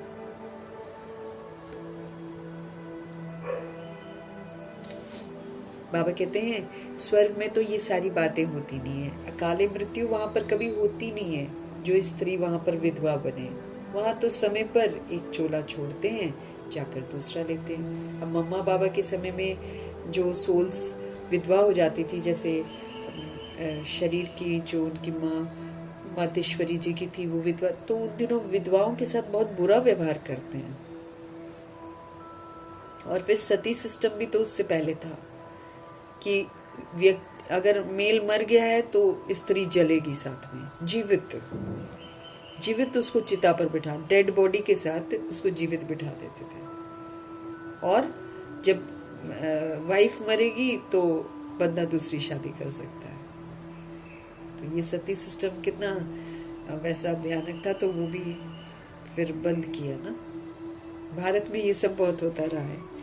तो बाबा कहते हैं कि वहाँ पर ऐसा सतयुग में ऐसा अकाले मृत्यु नहीं होती है, और ऐसी कोई विधवा वाली बातें भी नहीं होती हैं। वहाँ तो समय पर एक चोला छोड़कर दूसरा लेते हैं। मेल व फीमेल का लेंगे तो ये साक्षात्कार हो जाएगा कि मेरे को वो वाला मेल बॉडी में जाना है या फीमेल बॉडी में जाना है, पता चल जाता है उनको।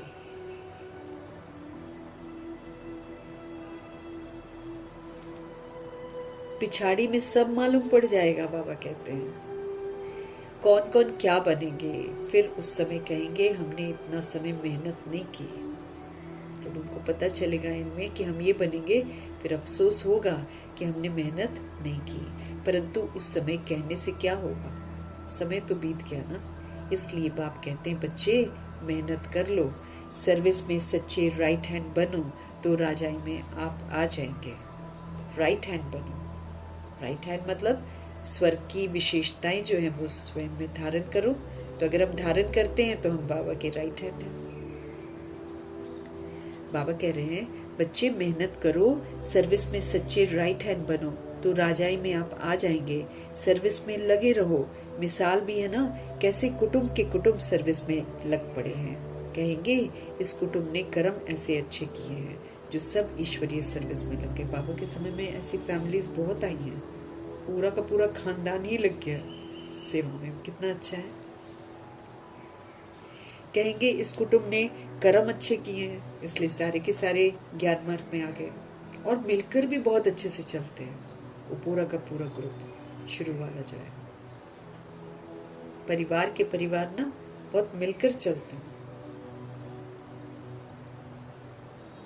तो फिर कहेंगे इस कुटुंब ने कर्म अच्छे किए हैं जो सब ईश्वरीय सर्विस में लग गए हैं। माँ बाप बच्चे सब, ये तो अच्छा है ना। सब बच्चे लग जाएं, माँ बाप भी लग जाएं, दादा दादी भी लग जाएं सब, तो कितना अच्छा वायुमंडल हो जाता है। सर्विस पिछाड़ी चक्र लगाते रहते हैं। विदेशी भी ऐसे ही है, पूरा का पूरा परिवार समर्पित हो जाते हैं।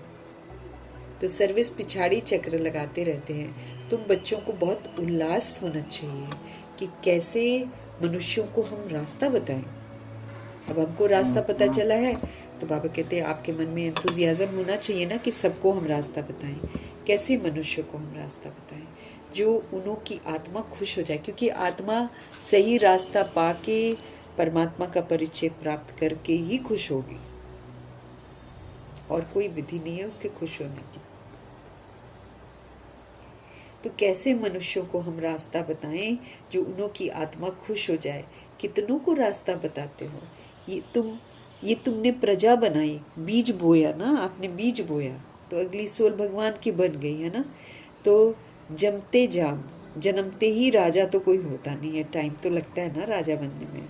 तो जितना हम प्रभाव मुक्त रहेंगे ब्रह्मा जी की तरह, जितना हम लगाव मुक्त रहेंगे ब्रह्मा जी की तरह, जितना हम दबाव मुक्त रहेंगे ब्रह्मा जी की तरह, जितना हम शांति सुख प्रेम आनंद शक्ति का स्तंभ बन जाएंगे, है ना, उतना जब हम किसी के प्रभाव में नहीं आएंगे और श्रेष्ठ पाठ बजाएंगे तो फिर हम क्या बन जाएंगे, अधिकारी बन जाएंगे ना।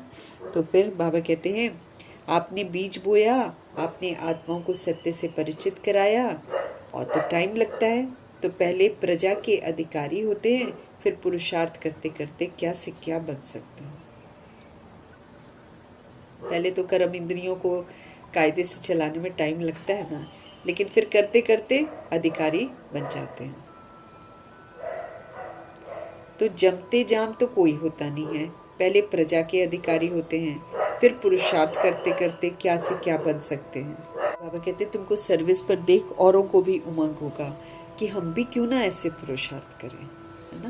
बाबा कहते उमंग उत्साह से पुरुषार्थ करो, फिर आपको देखकर दूसरी सोल्स को भी मन करेगा कि हम भी करें। तो तुमको सर्विस पर देख औरों को भी उमंग उत्साह, हम भी क्यों ना ऐसा पुरुषार्थ करें, नहीं तो फिर कल्प कल्प ऐसा ही हाल होगा। बहुत आएंगे, पछताएंगे।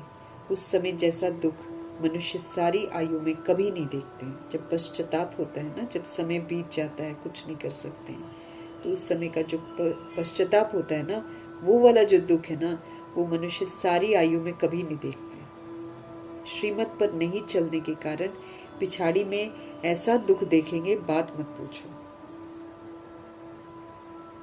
हाँ, सावधान कर रहे हैं बाबा हमको कि श्रीमत पर नहीं चलने के कारण पिछाड़ी में ऐसा दुख देखेंगे, बात मत पूछो, क्योंकि अनेक विक्रम जो कर रखे हैं। अब पुराने 63 जन्म का वो तो नहीं चुकतो किया क्योंकि श्रीमत पर चल नहीं रहे हैं, उल्टा और श्रीमत पर जो नहीं चल रहे हैं उसके कारण कितने पाप कर्म जमा हो गए, इसलिए उसका दुख बहुत देखेंगे अंत में। तो बाबा कहते ऐसे दुख देखेंगे ना, बात मत पूछो, क्योंकि अनेक विक्रम जो कर लिए। श्रीमत के विपरीत चलना मतलब हम विक्रम करते हैं ना, तो फिर उसकी सजाएं भी तो हम ही खाएंगे।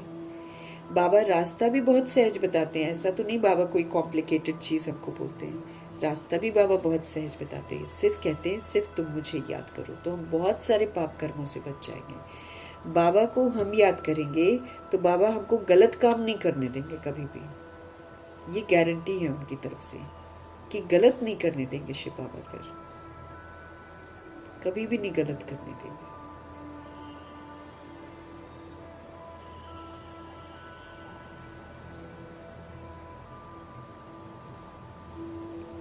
बाबा रास्ता भी बहुत सहज बताते हैं, सिर्फ बाप को याद करना है, औरों को भी यही रास्ता बताना है कि शिव बाबा को याद करो, शिव बाबा को याद करो, शिव बाबा को याद करो। तुम देवी देवता धर्म के थे, जैसे क्रिश्चियन धर्म के मनुष्य इस्लामी धर्म के मनुष्य हैं, वैसे ये भी हैं। देवी देवता भी तो वैसे ही हैं, मनुष्यों की फॉर्म में है, लेकिन उनमें दैवी गुण है, सत्यता है, उनमें दिव्यता की खूबसूरती है। ये है सबसे पवित्र कौन? देवताएं। इन जैसा धर्म कोई हो ही नहीं सकता है। आदि सनातन देवी देवता धर्म जैसा कोई भी धर्म हो नहीं सकता है।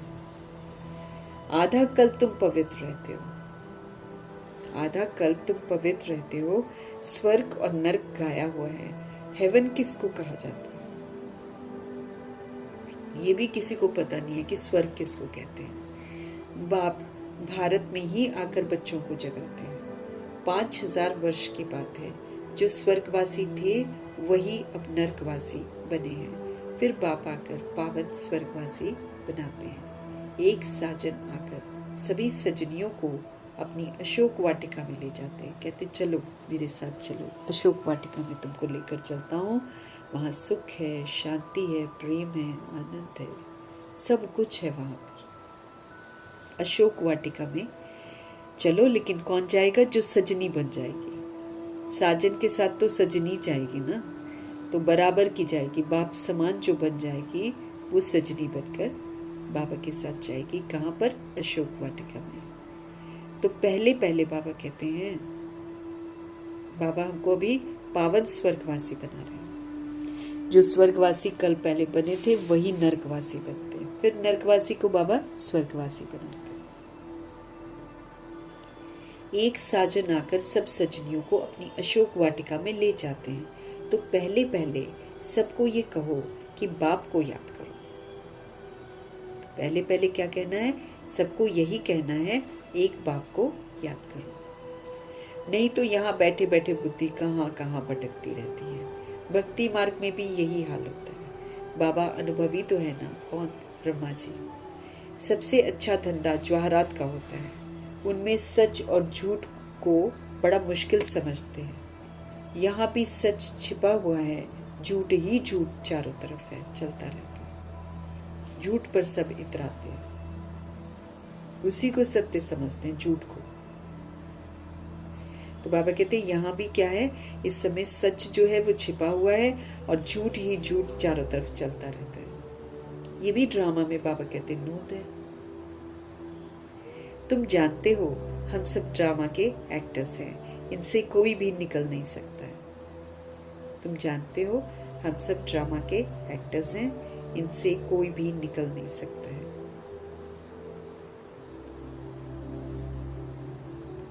कोई भी मोक्ष को पा नहीं सकता है। इसमें से कोई भी निकल नहीं सकता है। इसमें कोई भी मोक्ष को पा नहीं सकता है।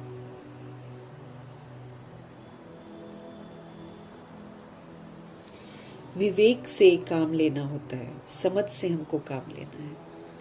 पाठ में चलते ही जाते हैं, फिर कल बात वही पाठ हम रिपीट करेंगे। हम जो पाठ बना रहे हैं वही पाठ हम रिपीट करेंगे।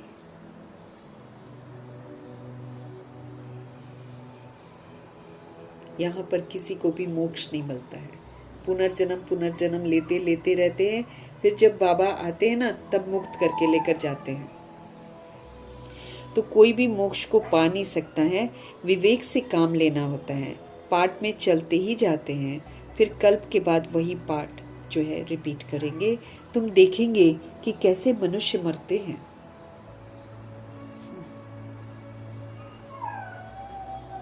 बाबा कहते पाठ में चलते ही जाते हैं, फिर कल्प के बाद वही वाला पाठ रिपीट करेंगे और तुम देखेंगे कि कैसे मनुष्य मरते हैं। विनाश तो होना है। अभी भी देखो हम कैसे देखते हैं ना, कितने सारे लोग कहाँ कहाँ, कोई नाव डूब जाती है, कहीं पर कुछ हो जाता है, कहीं पर प्लेन क्रैश हो जाता है। तो कैसे कैसे लोग मनुष्य जो हैं वो बॉडी को शेड कर रहे हैं। तुम देखेंगे कैसे मनुष्य मरते। विनाश होना है।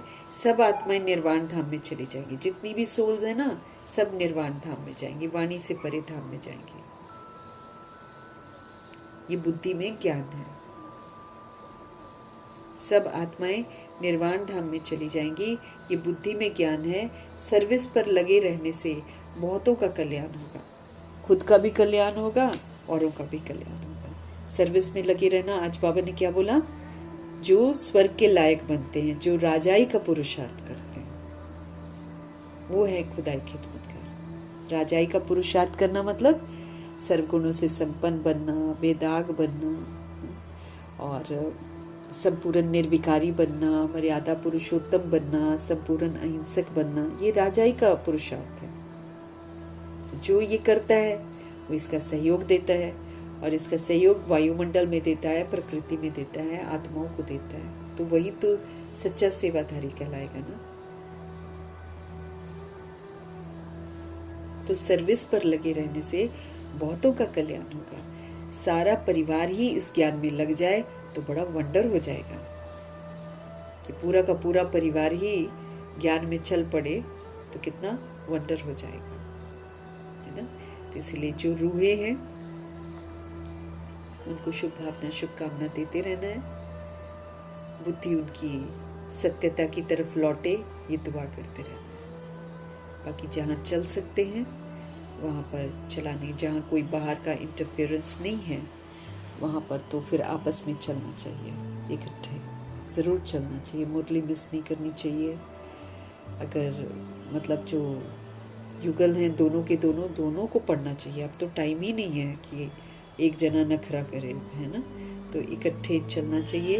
और देख लो बाबा ने साफ बोल दिया है कि श्रीमत पर नहीं चलेंगे तो सजाएं बहुत खाएंगे। 3-4 दिनों से बाबा हमको बार बार समझा रहे हैं ताकि कल को हम बोले ना कि हमको मालूम नहीं था। इसलिए स्पष्ट कर रहे हैं कि जो राजाई का पुरुषार्थ करते हैं, जो रॉयल घराने में जाने का पुरुषार्थ करते हैं, वही खुदाई खिदमत कर रहे हैं। क्योंकि जब वो पुरुषार्थ करते हैं तो वायुमंडल भी बनाते हैं, प्रकृति की भी सेवा करते हैं, और फिर आत्माओं को भी वो वायुमंडल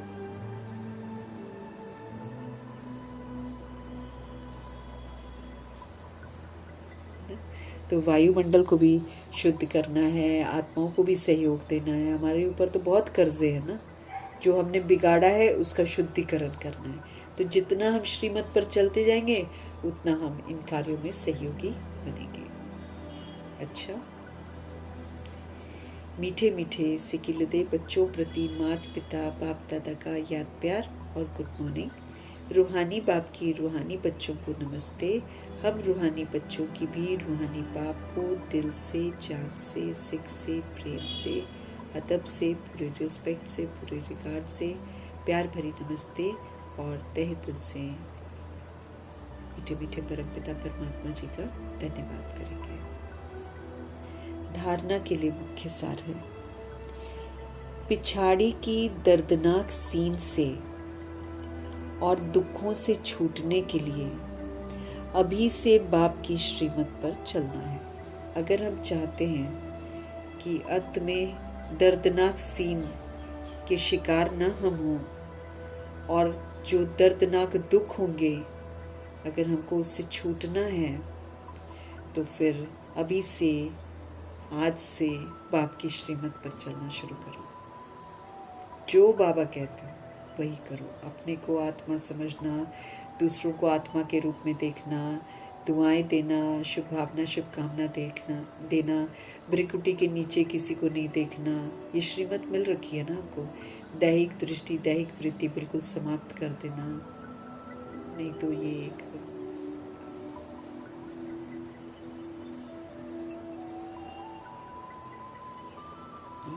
इस तरफ हमको पूरा का पूरा अटेंशन अब देना है कि हम आत्माएं जो है ना श्रीमत पर चलें।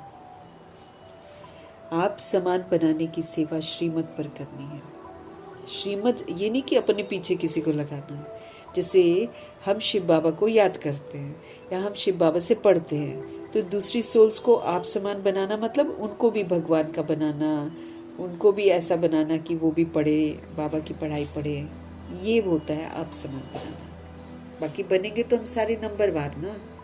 इसलिए अपने जैसा बनाना मतलब भगवान से जुड़ना। जैसे हम जुड़े हैं, जैसे हम पवित्रता की प्रतिज्ञा करते हैं, ऐसे दूसरों को भी सहयोग देना। बाप की श्रीमत पर बाबा ने बोला ना, आप समान बनाने की सेवा श्रीमत पर करनी है।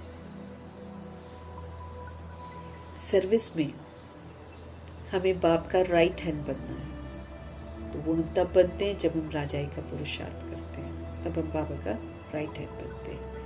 आत्मा को खुश करने का रास्ता बताना है।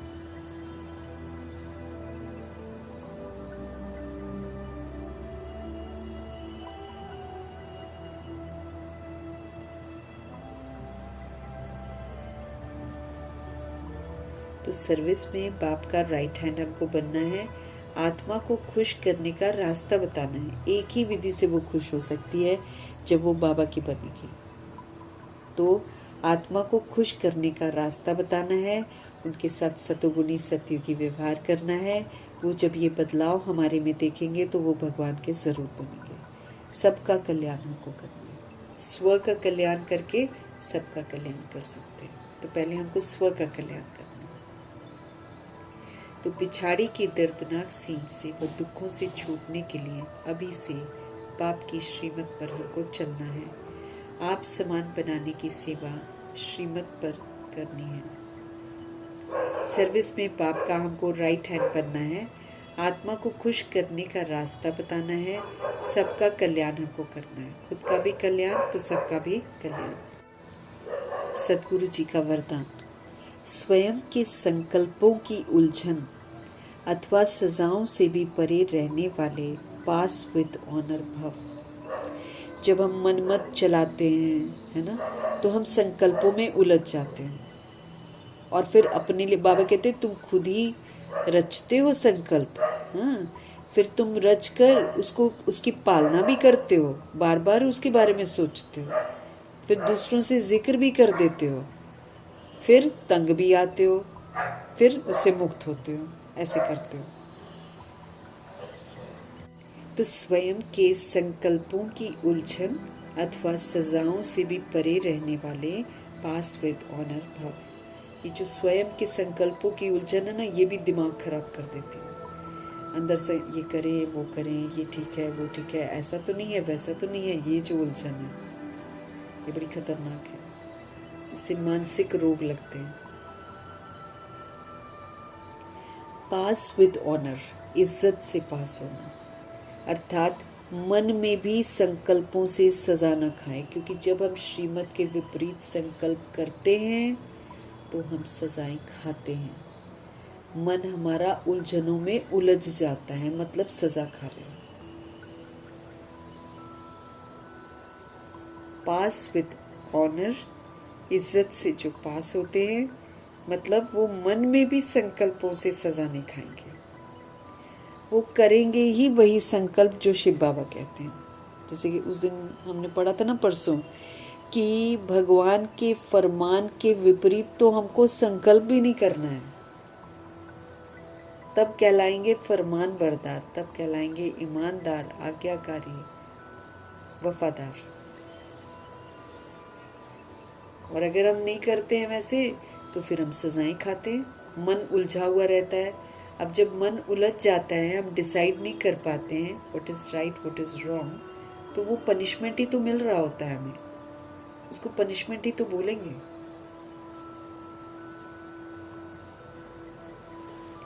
तो स्वयं के संकल्पों की उलझन अथवा सजाओं से भी परे रहने वाले पास विद ऑनर भव। पास विद ऑनर माना मन में भी संकल्पों से सजा न खाएं, मन में भी।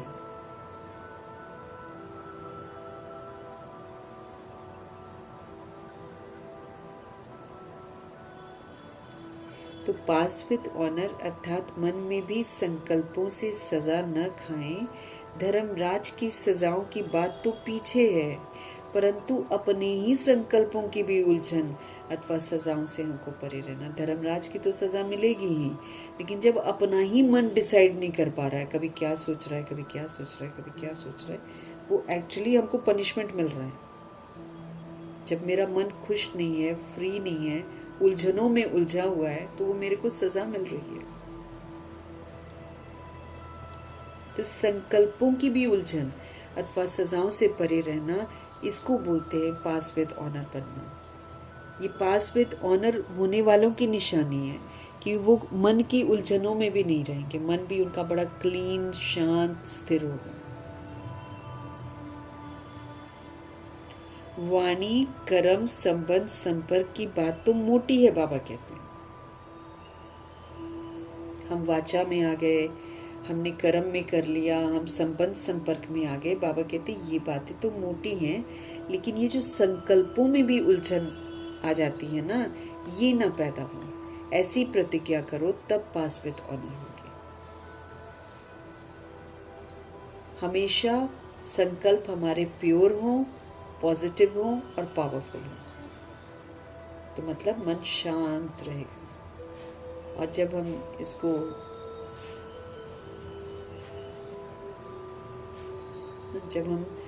बाबा कहते वाणी कर्म संबंध संपर्क की बात तो बहुत मोटी मोटी बातें हैं। सबसे पहले तो थॉट को लेना है। आत्माएं थॉट में भी उलझी हुई रहती हैं, तो संकल्पों में भी उलझन पैदा ना हो, ऐसी प्रतिज्ञा करो, तब पास विद ऑनर हम बनेंगे।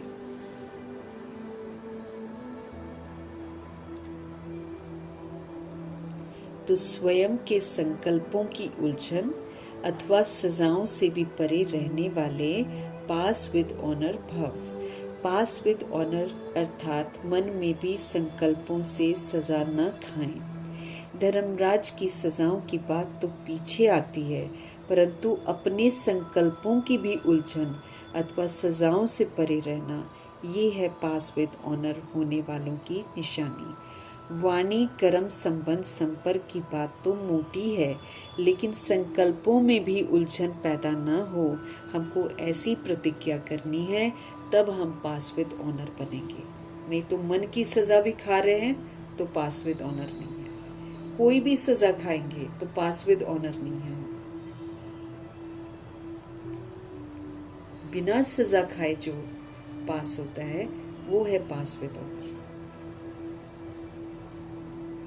मन की सजा भी अगर हमको मिलती है, अगर हम संकल्प में डिसाइड नहीं कर पा रहे हैं, परेशान हैं, क्या करें, ऐसे करें वैसे करें, कभी मन कुछ सोच रहा है, कभी मन कुछ सोच रहा है, कभी मन, ये सारा हमको पनिशमेंट मिल रहा है। नहीं तो जो श्रीमत पर चलेगा उसका मन शांत हो जाएगा, स्थिर हो जाएगा, एकाग्र हो जाएगा। लेकिन अगर विचलित हो रहे हैं, श्रीमत के विपरीत जाकर परेशान हैं, उलझे हुए हैं, तो ये हम सजा खा रहे हैं। जो सजा खा रहे हैं वो पास विद ऑनर की लिस्ट में नहीं आएगा।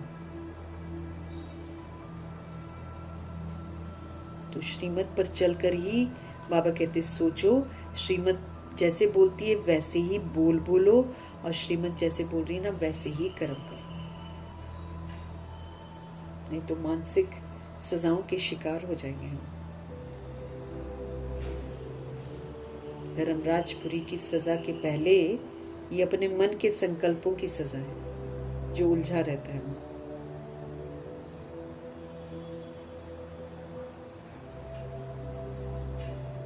अपने आप को बार बार समझाना है, सुबह सुबह उठ करना कि मन का मौन, मुख का मौन मुझे रखना है। कोई कुछ भी करे उसका प्रभाव मेरे पर नहीं पड़ना चाहिए। क्यों? क्योंकि उस दिन बाबा ने कैसे समझाया था कि अगर हम किसी का अवगुण देखते हैं, है ना, अवगुण वाली दृष्टि से जब हम देखते हैं तो हम उसका अकल्याण करते हैं। क्योंकि मैंने दैहिक दृष्टि से उसके अवगुण को देखा और मैंने कहा कि इसमें ये बुराई है, तो मैंने उस सोल को हील नहीं किया ना।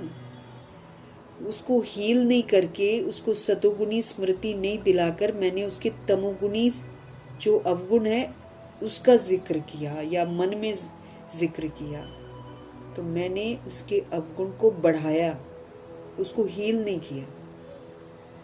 इसलिए बाबा समझा रहे थे, उस दिन अव्यक्त मुरली में पढ़ा था ना कि जब हम किसी का अवगुण देखते हैं तो हम उसका अकल्याण करते हैं। अवगुण तो इस समय सभी के अंदर है, लेकिन अवगुण नहीं देखने हैं हमको। हमको हील करने का काम करना है।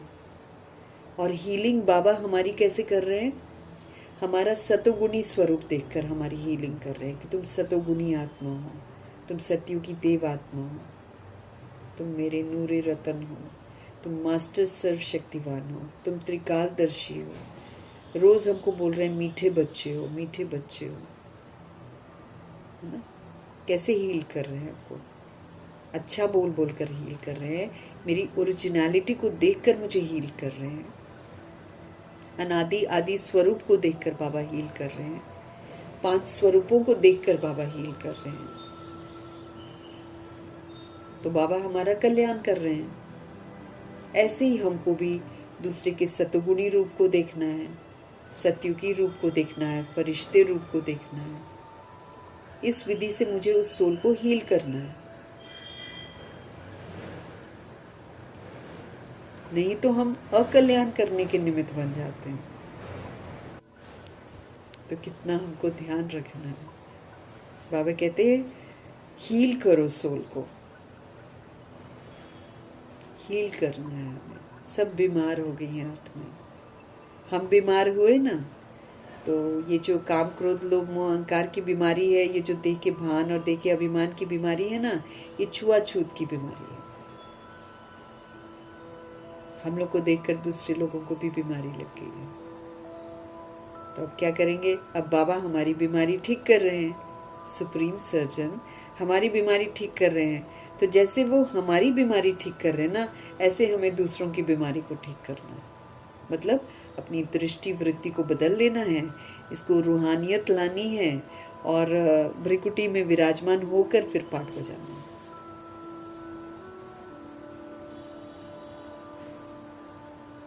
हील करना है हमको सबको।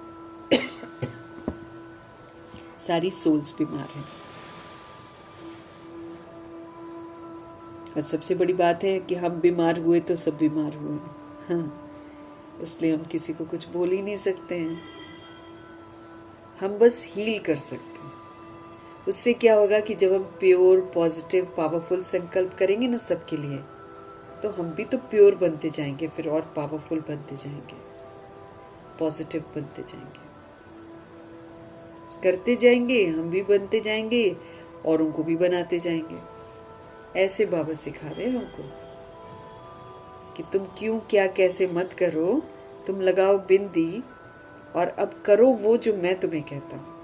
तो उससे तुम भी अच्छे हो जाओगे, वायुमंडल भी अच्छा हो जाएगा, दूसरी सोल्स भी अच्छी हो जाएंगी। ऐसे अगर हम ठीक करेंगे तो कोई ठीक नहीं होने वाला। इसलिए बाबा हमको बोल रहे हैं पास विद ऑनर अगर आपको बनना है तो स्वयं के संकल्पों की उलझन, जब हम मनमत पर करते हैं ना संकल्प, तब हम उलझते हैं। जब हम देहभान और देह अभिमान में संकल्प करते हैं तब हम उलझते हैं। लेकिन जब हम आत्मा बनकर संकल्प करते हैं ना, तब हम उलझते नहीं हैं।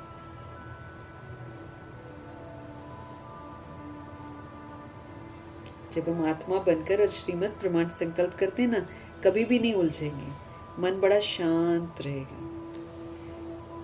तो मतलब मन शांत है तो मन की सजा नहीं मिल रही ना हमको, तब जाकर हम पास विद ऑनर बनेंगे। लेकिन अगर हम रोज की जिंदगी में सजा खा रहे हैं तो हम पास विद ऑनर की लिस्ट में नहीं, क्योंकि पास विद ऑनर सोल जो होगी वो बेदाग होगी।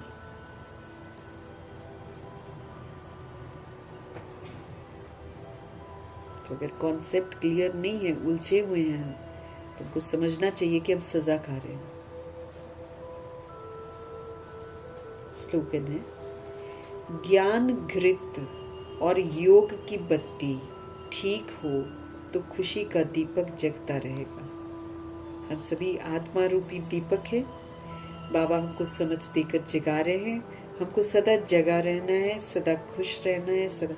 जो सदा जगी हुई ज्योति होगी, जो सारे ड्रामा के राज को समझकर राज युक्त बन गई होगी, योग युक्त बन गई होगी, युक्ति युक्त बन गई होगी, रहस्य युक्त बन गई होगी, वो खुश रहेगी।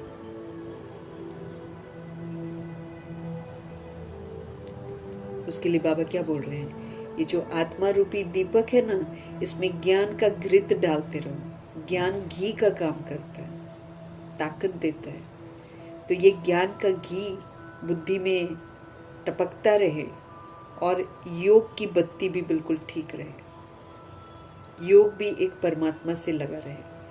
तो ज्ञान का घी और योग की बत्ती अगर ठीक होगी तो आत्मा रूपी दीपक, खुशी का दीपक जगता रहेगा।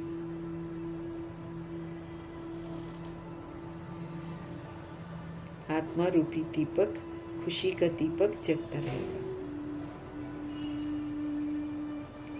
अव्यक्त इशारे हमको मिल रहे हैं। सदा हमको अचल रहना है, अडोल रहना है, एक रस स्थिति का अनुभव करना है, तब हम पास हो जाएंगे, फुल पास। विघ्न, परिस्थितियाँ, आपदाएं जितनी मर्जी हो, लेकिन हमारी स्थिति अचल हो, अडोल हो, एक रस हो। दुनिया की किसी भी प्रकार की हलचल अचल अडोल स्थिति में विघ्न न डाले। बाबा क्या कह रहे हैं? दुनिया की किसी भी प्रकार की हलचल अचल अडोल स्थिति में विघ्न न डाले। ऐसे विघ्न विनाशक अचल अडोल बन हर विघ्न को पार कर लो। जैसे ये विघ्न नहीं, एक खेल है। उसको क्या समझो? ये विघ्न नहीं है, बल्कि ये खेल चल रहा है। पहाड़ राई के समान अनुभव हो, क्योंकि नॉलेजफुल आत्माएं पहले से ही जानती हैं कि ये सब तो आना ही है, ये सब तो होना ही है। तो दुनिया की किसी भी प्रकार की हलचल अचल अटोल स्थिति में हमारे विघ्न न डाले, इसका ध्यान रखना है।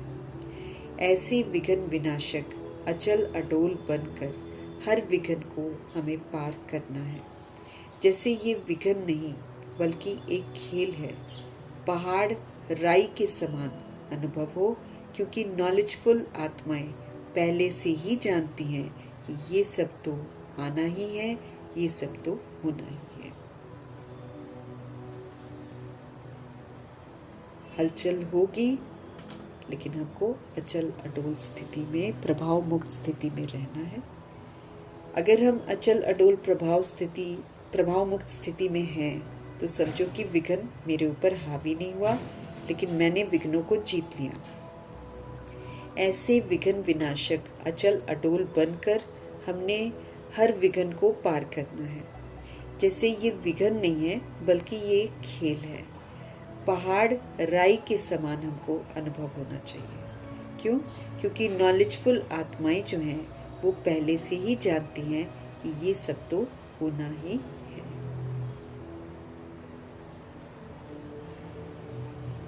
ये सब तो आना ही है, मतलब विघ्न तो आने ही है, विघ्न तो होने ही है, लेकिन हमको नॉलेजफुल बनकर शांत, स्थिर, अचल अडोल रहना है। तो पहाड़ क्या हो जाएगा? राई बन जाएगा। पहाड़ जैसा विघ्न राई बन जाएगा। लेकिन जहाँ हम रिएक्ट करेंगे, जहाँ हम रिजेक्ट करेंगे, क्वेश्चन करेक्शन करेंगे, वहाँ वो पहाड़ जैसी समस्या और भी पहाड़ जैसी बन जाएगी। तो भगवान ने हर पेपर को पास करने के लिए हमको युक्ति बताई है, अचल अडोल स्थिर शांत।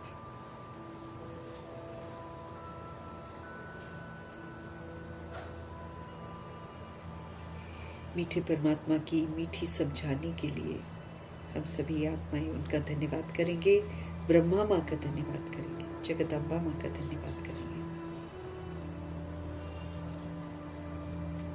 गुलजार दादी जी का धन्यवाद, अष्टरत्न का धन्यवाद, नवग्रहों का धन्यवाद, एडवांस पार्टी की सारी सोल्स का धन्यवाद, बची हुई जितनी भी आत्माएं हैं सबका धन्यवाद, 5 तत्वों का धन्यवाद, ड्रामा का धन्यवाद, प्रकृति का धन्यवाद, माया का धन्यवाद, यमदूत का धन्यवाद, करोड़ों की आबादी का धन्यवाद, साधनों का धन्यवाद, साधन बनाने वालों का धन्यवाद।